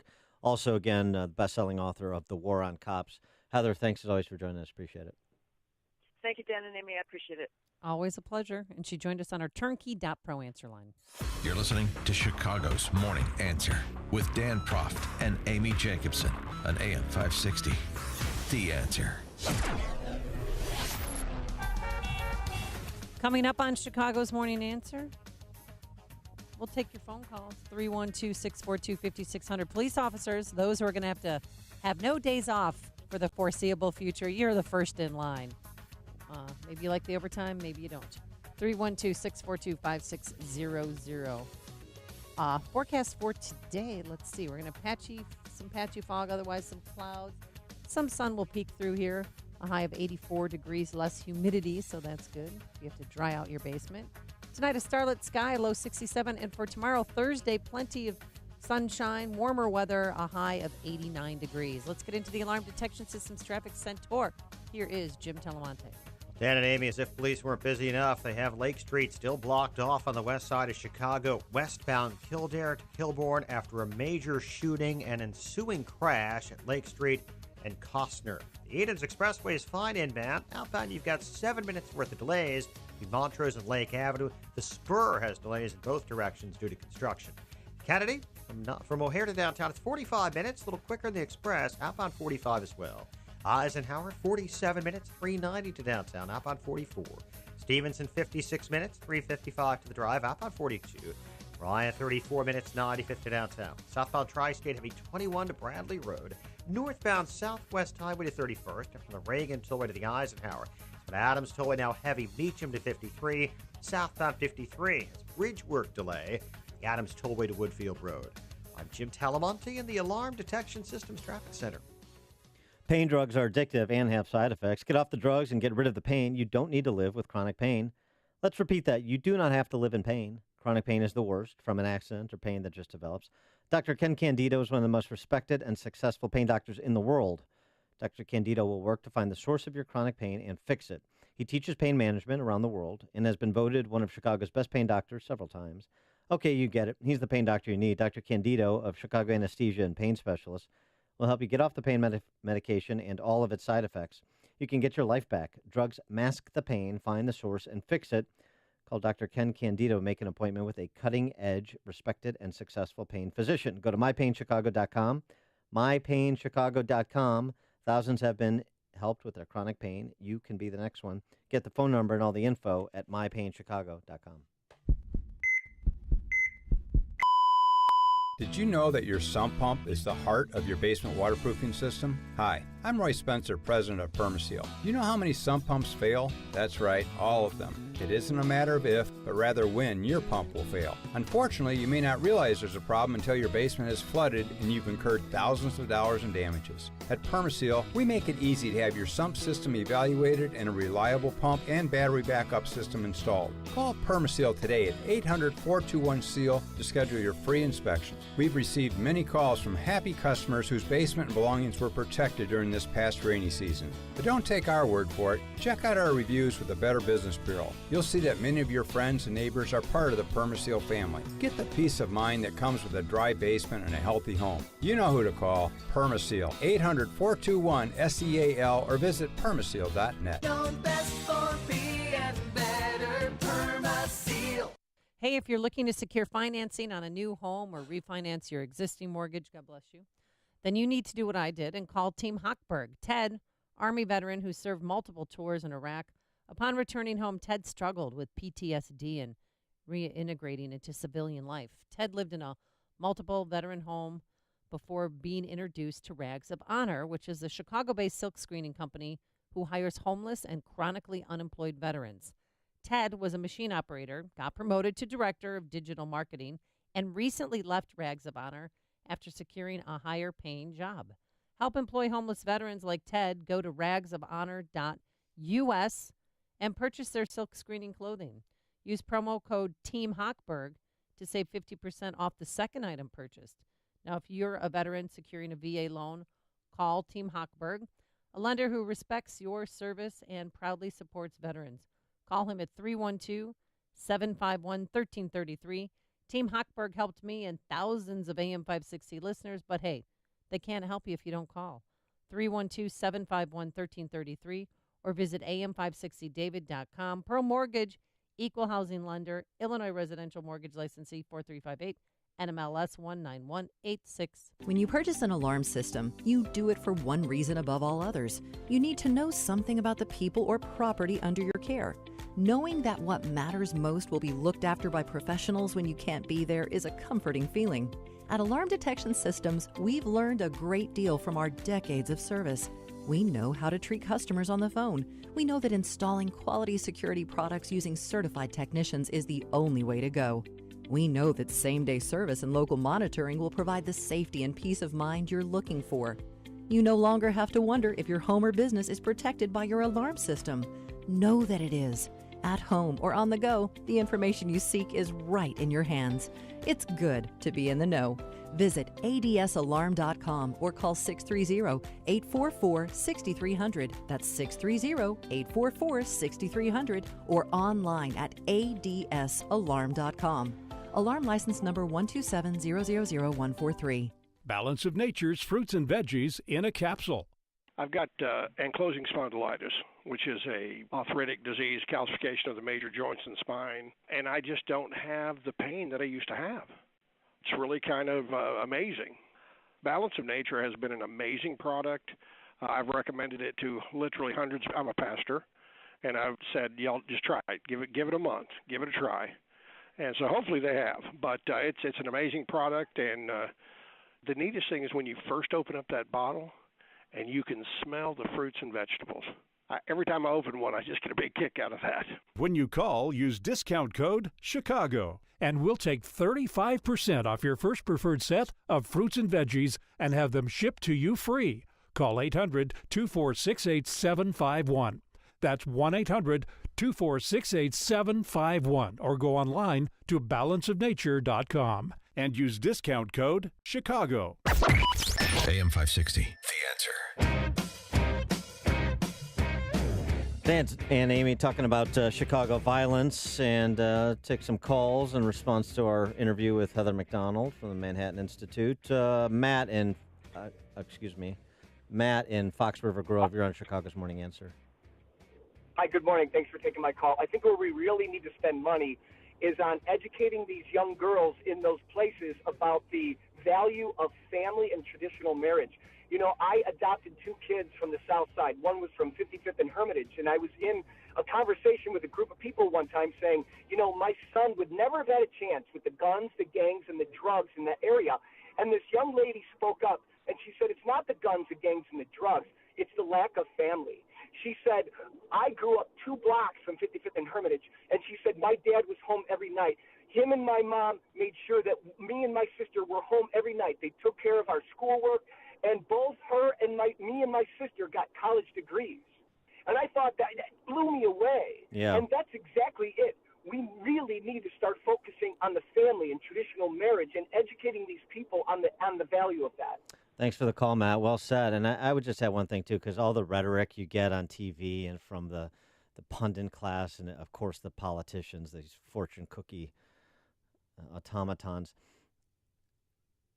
community, neighborhood, heal the community. You know what? How about you just take care of your household? You just take care of your business and expect everybody else to do the same, rather than these grandiose rhetorical visions of people, holding hands across the South Side nonsense. Just take care of your household, and that should be the expectation. Ziff in Inglewood. Good morning to Dan and Amy. Hi, Ziff. I do the singing around here. Hey, Ziff. Listen, here's what needs to happen. First of all, we finna spend $300 million on overtime for these policemen, and that's a shame, because that could be a program or that could be some type of job training. But here's the biggest problem, Dan and Amy.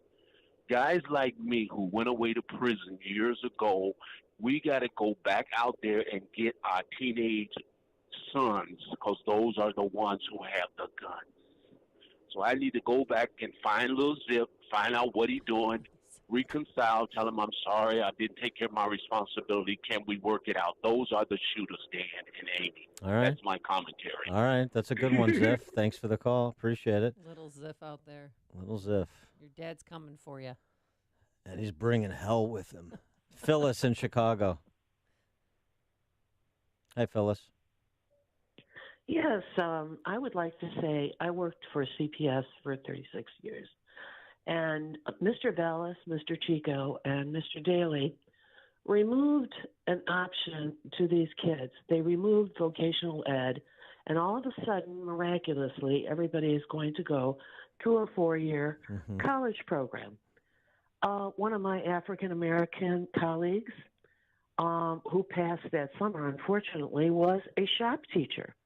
And he said, these are my kids, and what they have given them is a ticket to 26 in California. When you remove that option, okay, of giving them an alternative, then you also made a problem. The other thing is, I always hear St. John's, military academy. St. John's. That's for rich people. How about if you take these kids out of the neighborhood and establish schools out of that neighborhood in the country? Well, and get them away. Or even get them away. Yeah, thanks for the call, Phyllis. Or even in other neighborhoods, or even in the suburbs. And this is the impetus in part behind school choice and opportunity scholarships. Take care of your household. If you're having problems, raise your hand. There are a lot of people interested to help. Coming up on Chicago's Morning Answer. We'll pick up our conversation on this and get your reactions to the prospect of President Trump getting involved in dealing with Chicago violence at 8:38. And later, I can't wait to see his reaction. Sean Spicer is in for a treat this evening. We'll tell you what he's going to encounter. But first, let's go into the newsroom. Here's Mike Stone. Heavy, dense fog in some spots, especially in the south and western suburbs this morning. It should burn off, 72 degrees. Votes still being counted in big races, too close to call this morning after primary election day in several states, including Ohio's 12th congressional district, where Troy Balderson leads Democrat Danny O'Connor by 2,000 votes. 2 New Jersey plainclothes detectives ambushed at a red light in Camden last night. They're expected to survive. Police say at least one gunman fired 25 rounds into the car.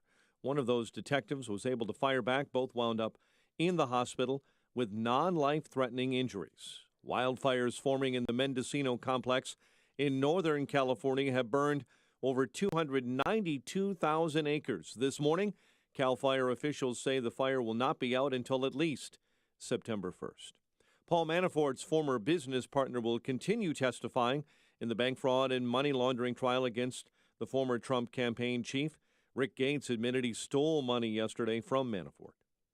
New measures to fight violence announced for Chicago following weekend shootings. 400 officers already patrolling the west and south sides, another 200 coming for the weekend. Some Chicago suburbs finishing a cleanup after experiencing some flooding yesterday. Elmhurst Villa Park among those areas who had major traffic issues. Blackhawk legend Stan Mikita is dead at the age of 78. The Hall of Famer won the Hart Trophy twice, helped the Hawks take home the cup in 1961. He had been of poor health after being diagnosed with Lewy body dementia. Chicago sports, baseball last night. Cubs shut out the Royals 5-0. Took 13 innings for the Yankees to put down the White Sox 4-3 at Guaranteed Rate Field. Nice game. Cubs go for a 3-game sweep with the Royals tonight at Kauffman Stadium. The news service of Compassion International. You can't change the whole world, but you can be part of the change in the world for a child living in poverty by becoming a Compassion International child sponsor. Choose a child to sponsor now at compassion.com/radio. That's compassion.com/radio. 8:34, a check of traffic and weather on the way next on AM 560. Bubba Burger is America's favorite burger. Bubba Burger offers something for everyone at the grill. Beef, turkey, and veggie burgers. The brand, the quality, the convenience. You'll never bite a burger better than a Bubba. Being successful in business means overcoming enormous obstacles to serve your customers and community. AM 560, The Answer, wants to shine a spotlight on businesses that are thriving. We want to celebrate their success by finding out what makes these businesses unique, successful, and what we can learn from them. We want to know how you built it. Presented by Chicagoland Waterproofing. To tell us how you built it, go to 560theanswer.com/built. That's 560theanswer.com/BUILT. Sponsored by Signature Bank and Ozinga. Hey, Craig and Leslie here from In the Know. I love to barbecue, but there's nothing worse than running out of propane in the midst of cooking. It's all about being prepared, and that's how we look at your retirement planning. Absolutely. That's why our whole team at Wealth Management Group is fired up about helping you be ready. Tune in each week as we discuss practical ways to be ready for your retirement. Find us at investwithwmg.com and pick Wealth Management Group to be your +1 this summer. Listen to In the Know Sunday mornings at 10, right here on AM 560, The Answer.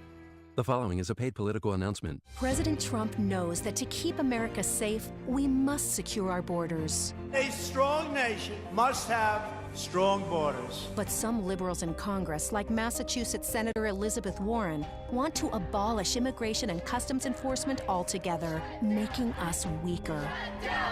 Senator Joe Donnelly once pledged to oppose amnesty and secure our border, but instead, Donnelly voted to grant amnesty to millions of illegal immigrants. Senator Donnelly has also waffled on supporting Trump's border wall. He needs to listen to Hoosiers, not D.C. liberals like Elizabeth Warren. Call Senator Joe Donnelly at 202-224-4814. Urge him to fight for full border security funding in S3109, the Department of Homeland Security Appropriations Act 2019. Tell him, vote to fully secure America's border.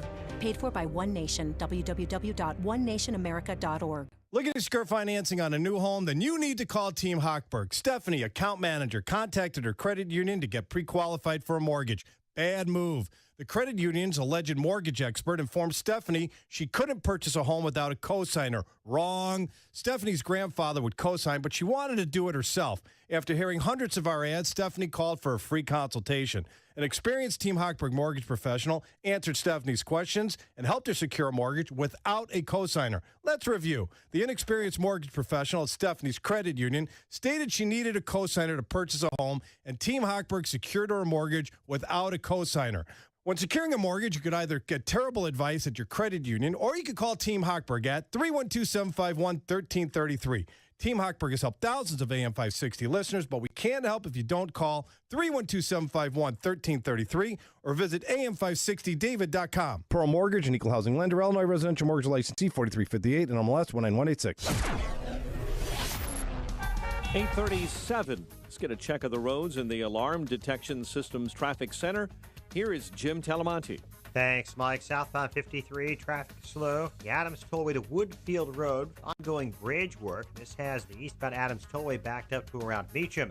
Southbound Veterans Memorial, it's stop and go from North Avenue to Roosevelt, northbound from Boughton, most of the way to North Avenue, and from the Army Trail toll to 290.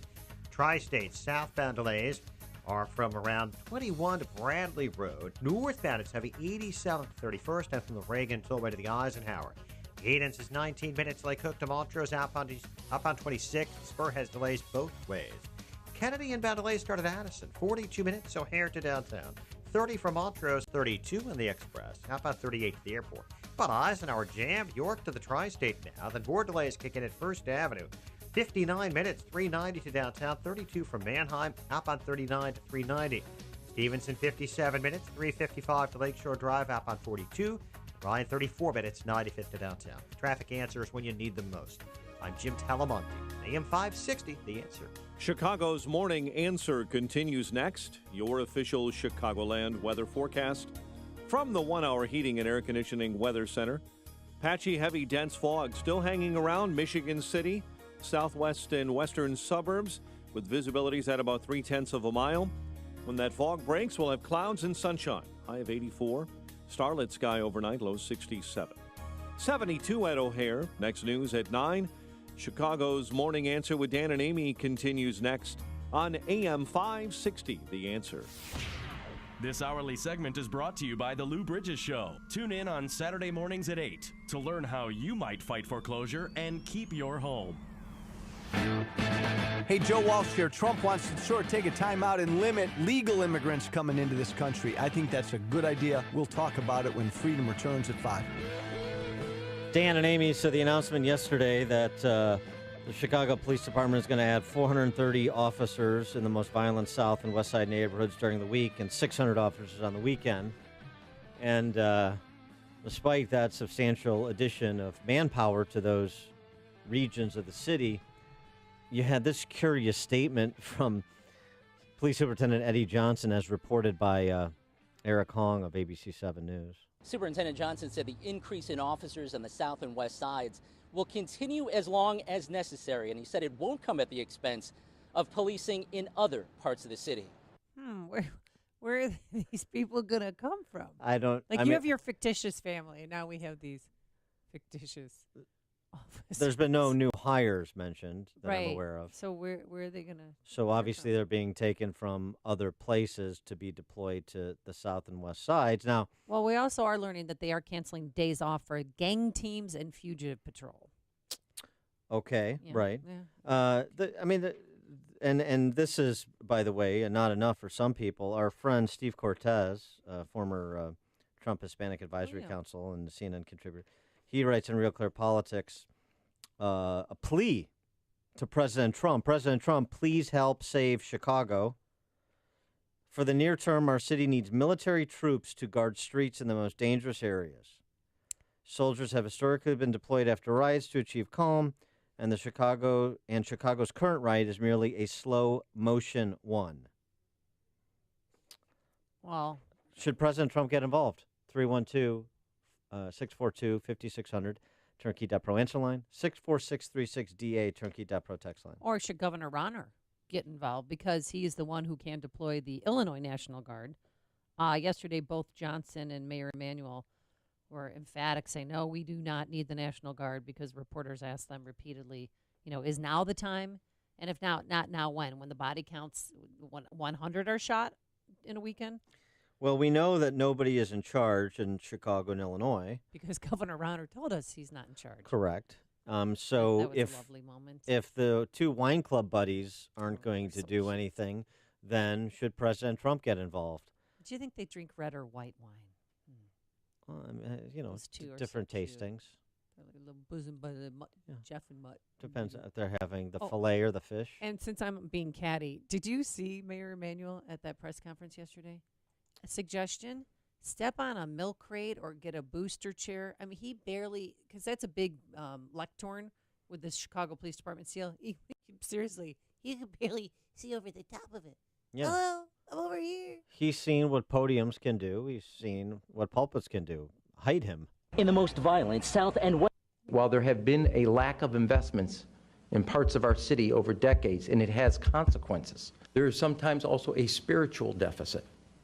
I know what the podium can do, but I've also seen the power of what the pulpit can do. The mayor's call for... Yeah, how about that? He's hitting the lectern while he's talking. Not exactly Khrushchev. Bill on the north side, you're on Chicago's Morning Answer.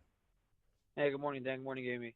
Absolutely, President Trump should get involved in Chicago, because the first thing you got to fix is the authority to have the police do their job. And being that we have all this oversight and all this, every time they do their job, they get called racist and these evil police doers, I don't think the soldiers will have such an issue. Okay, thanks for the call, Bill. Text from 708. Absolutely not. The president won't get a vote out of Chicago. It is a Trump-free zone, don't you know?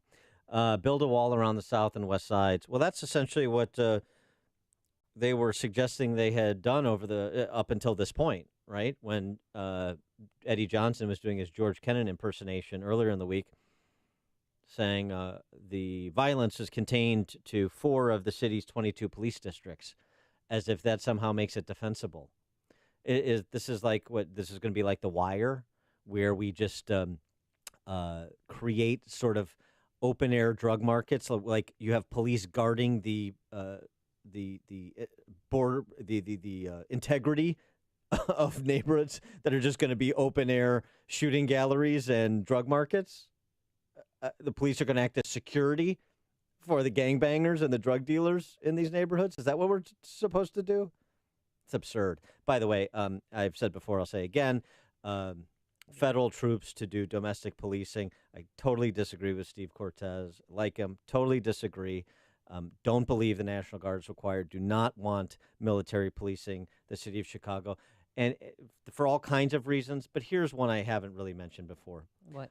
Aren't you tired of us not being able? I just suggested that individuals take care of their own households, and raise your hand if you need help, because there's a lot of people who need help. Aren't you tired of the political class looking for a bailout? They're always looking to be bailed out, financially and in every other way. So now they're saying, bail us out because we can't protect the combination of all the resources of the city of Chicago and 12,000 police officers can't abide our first responsibility, the government's first responsibility, provide for the security of its residents. And so somebody come in and do it for us.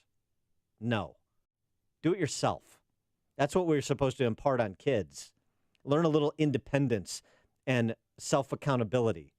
No bailouts. No bailouts for unfunded pension liabilities. No bailouts for usurious taxes. No bailouts for policing your own streets. No. Susan in West Chicago. Hi, I would like to mention that in 1991, John O'Neill, the gentleman that was showcased on the Looming Tower, came to Chicago and he cleaned up the gangs using RICO. Yeah. What do you think? Well, do you think? yeah. I mean, there obviously the RICO prosecutions of like Jeff Fort and the El Rukins were significant, and Jeff Fort is in prison for the rest of his life, and he's been there for 35 years already. Thanks for the call, Susan. I mean, certainly the prosecution side, but here again, a bailout.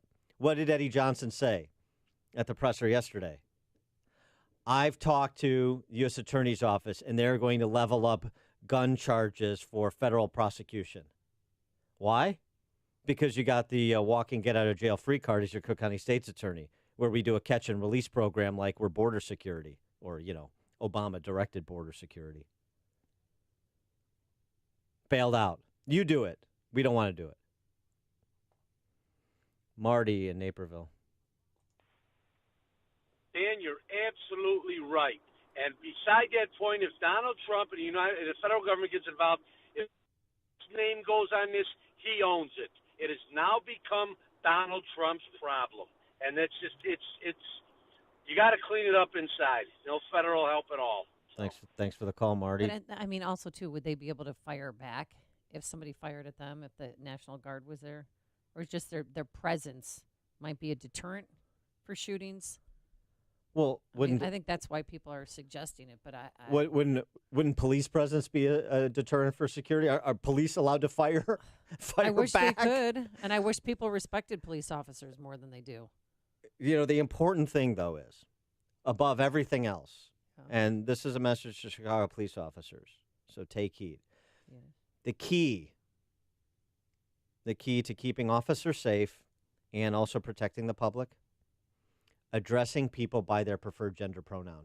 That's in the decree. I know. The importance of that cannot be overstated. And if you're not sure, you just say, you over there, put your hands up. Because if it's a he and then a she, you don't want to offend them. Excuse me, if you could stop shooting at me for just a moment, I want to make sure that I address you with your preferred gender pronoun. Is it Andy with a Y or an I? I mean, this is just so absurd, this city. Jeff in Berwyn. Great. Hello? Yes. Hi. Greetings, Dan and Amy. Hello. This phrase that Rami used in this press conference about a lack of investments over the last decade. Well, I know Amy's too young. Do you remember the summer of 1968 where they were burning down the West Side to the point where then Mayor Richard J. Daley issued shoot-to-kill orders? Do you remember? Shoot to maim, I thought. No, it was shoot to kill. I remember reading in the Chicago papers it was shoot to kill, and I lived downstate then. Yeah. Then you have recently Ferguson, where they burned down their neighborhood over some incident. Yeah. So why would Michael why would a private entrepreneur who wants to start a convenience store or whatever?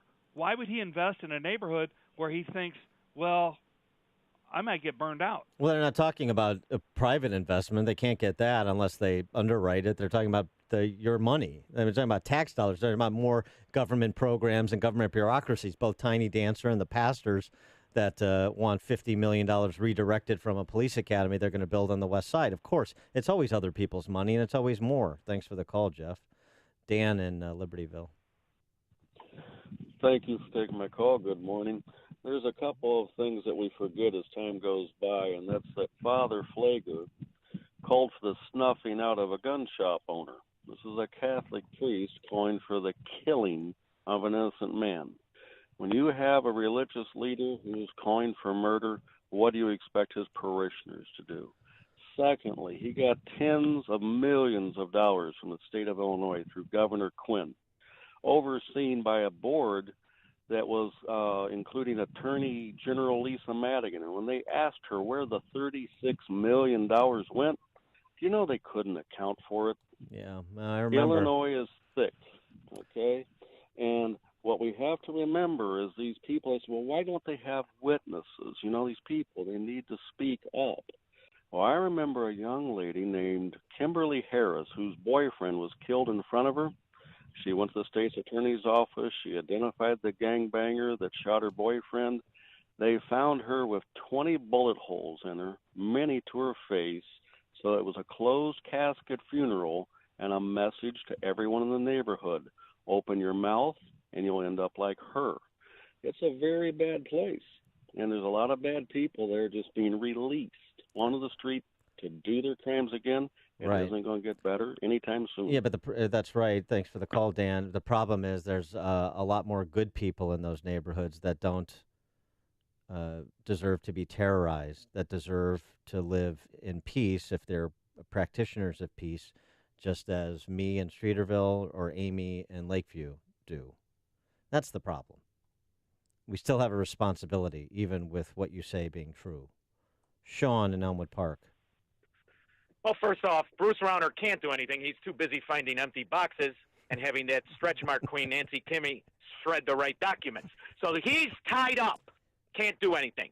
But one thing that kind of nauseates me a little bit is the Republican reaction. Honestly, it's despicable to me. The whole stop and frisk, call in the National Guard.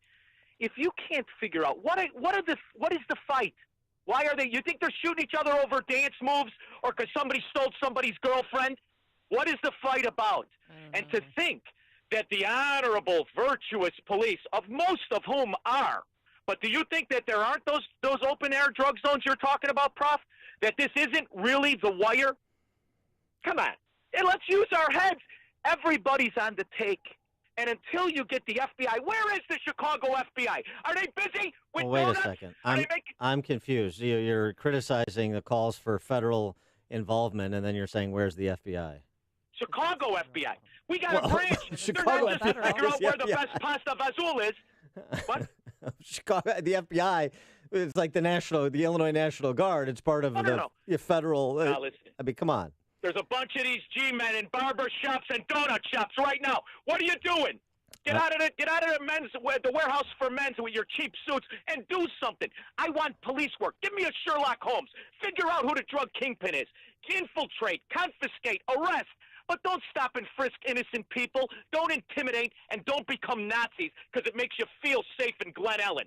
All right. Thanks for the call, Sean. I'm not sure that we have the time to fully unpack all of the contradictions in those comments, so we'll just skip ahead. This is the morning show more Chicago radio listeners are choosing. This is Chicago's Morning Answer on AM 560. The Answer. As a parent, you want what's best for your children. That means sending them to a school where they'll get the superior education they deserve, and that also shares your values. That can be tricky these days, as public schools have changed and private schools can be expensive. Your household budget has already been cut to the bone, and it's hard to imagine where you'll find that extra money. Well, there's help to lessen that financial burden and provide your child with the very best education at half the cost. At AM 560 The Answer, we work with private schools throughout the Chicagoland area to provide tuition for families at half the normal cost. Just log on to halfpriceschools.com and you'll find some of Chicagoland's finest private schools, from preschool all the way through high school, at half the cost. And chances are there's a school right in your neighborhood. Invest in your child's education and future at halfpriceschools.com. A limited number of half-price vouchers are available. Go to halfpriceschools.com now. Signature Bank is Chicago's fastest growing independently owned business bank. It's a bank where relationships still matter. Signature Bank knows your name and your story. I'm Dan Proft, and I know this because Signature Bank is my business bank. Hi, I'm Kevin Bastuga, co-founder of Signature Bank. If you get the feeling your deposits don't matter to your bank, then maybe you're not with the right bank. At Signature Bank, your deposits matter to us as much as your business loans. Signature provides unmatched banking expertise, custom financial solutions, and the industry's best technology to closely held Chicagoland businesses. Whether your business is looking for a deposit relationship or needs a ready source for financing, Signature Bank is the right bank for you. Call us today to see how Signature Bank can help your business grow and thrive. Signature Bank is looking for their next success story. To learn more about turning your business vision into reality, visit signaturebank.bank. Signature Bank, helping local businesses succeed. Member FDIC, Equal Housing Lender. Risk mitigation is an important consideration that smart companies pay attention to in today's complicated business climate. Some of the greatest risks occur when your company hires new employees or when you execute new business financial relationships. When your company hires, leases, or conducts financial transactions, decisions are critical. That's why veteran-owned and operated Global Verification Network is a company you should know. Startups to Fortune 100s trust Global Verification Network, and so should you. They're a background screening and investigative services company dedicated to expert, timely, and affordable background screening services for employment, tenant screening, and business due diligence. Global Verification Network is headquartered in Chicagoland, a federally recognized veteran-owned small business, and never offshores data like many competitors. To request your company's risk analysis without obligation or cost, visit mygvn.com or call 877-695-1179 or online at mygvn.com. Global Verification Network, the risk mitigation experts, 877-695-1179. Hey, if you're missing teeth or even a single tooth, then dental implants are a fantastic way to regain your confidence, your smile, and your dental health. Hey, Sean Hannity here, so what are you waiting for? Find out now if implants are for you. Successful implants don't come from an implant factory. Skill, treatment, installation, those are the main differences for successful lifelong implants. That's why you need to see Dr. Neruzzi at Fox River Periodontics. Dr. Neruzzi is the recommended choice of dentists that don't do implants themselves. You need the experience, the skill, and honesty that over 25 years of dental implants brings, and you're going to be happy with your implant. It's not a mass production procedure because everyone is different. And Dr. Neruzzi wants to talk to you about dental implants today. This is Dr. Neruzzi. I personally guarantee your happiness with your implants. Call Fox River Periodontics at 630-232-7400. They're online at implantsforme.com.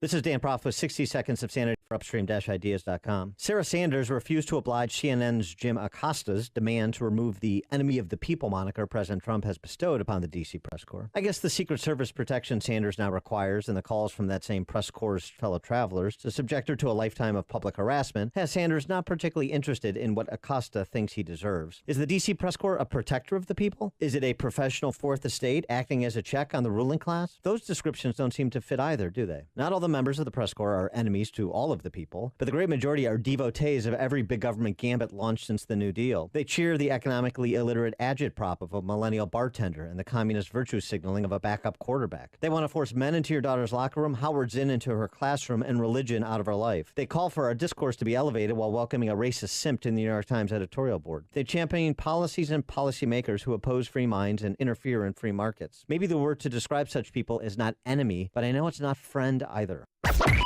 AM 560, The Answer. Dan and Nate. Do we have mics on? Yeah, Can I we're hear? on. I can't hear. Okay. All right. Anyway, remembering Stan Mikita, we wanted to make mention again of the passing of Stan Mikita, who is one of the best hockey players ever. He was a great golfer and golf pro at Kemper Lakes for a while. He was an entrepreneur, and he was a great guy. And I had the pleasure one time to caddy for him, and what great fun that was. And he's an excellent father and grandfather and husband, so he will be missed. Thanks so much for making us part of your morning. Thanks to Justin Kosick, Quinn McCarthy, and Keith Conrad, who helps us put this all together. But now let's get into the newsroom and say hello once again to Mike Scott. Amy and Dan, a 17-year-old identified as a victim struck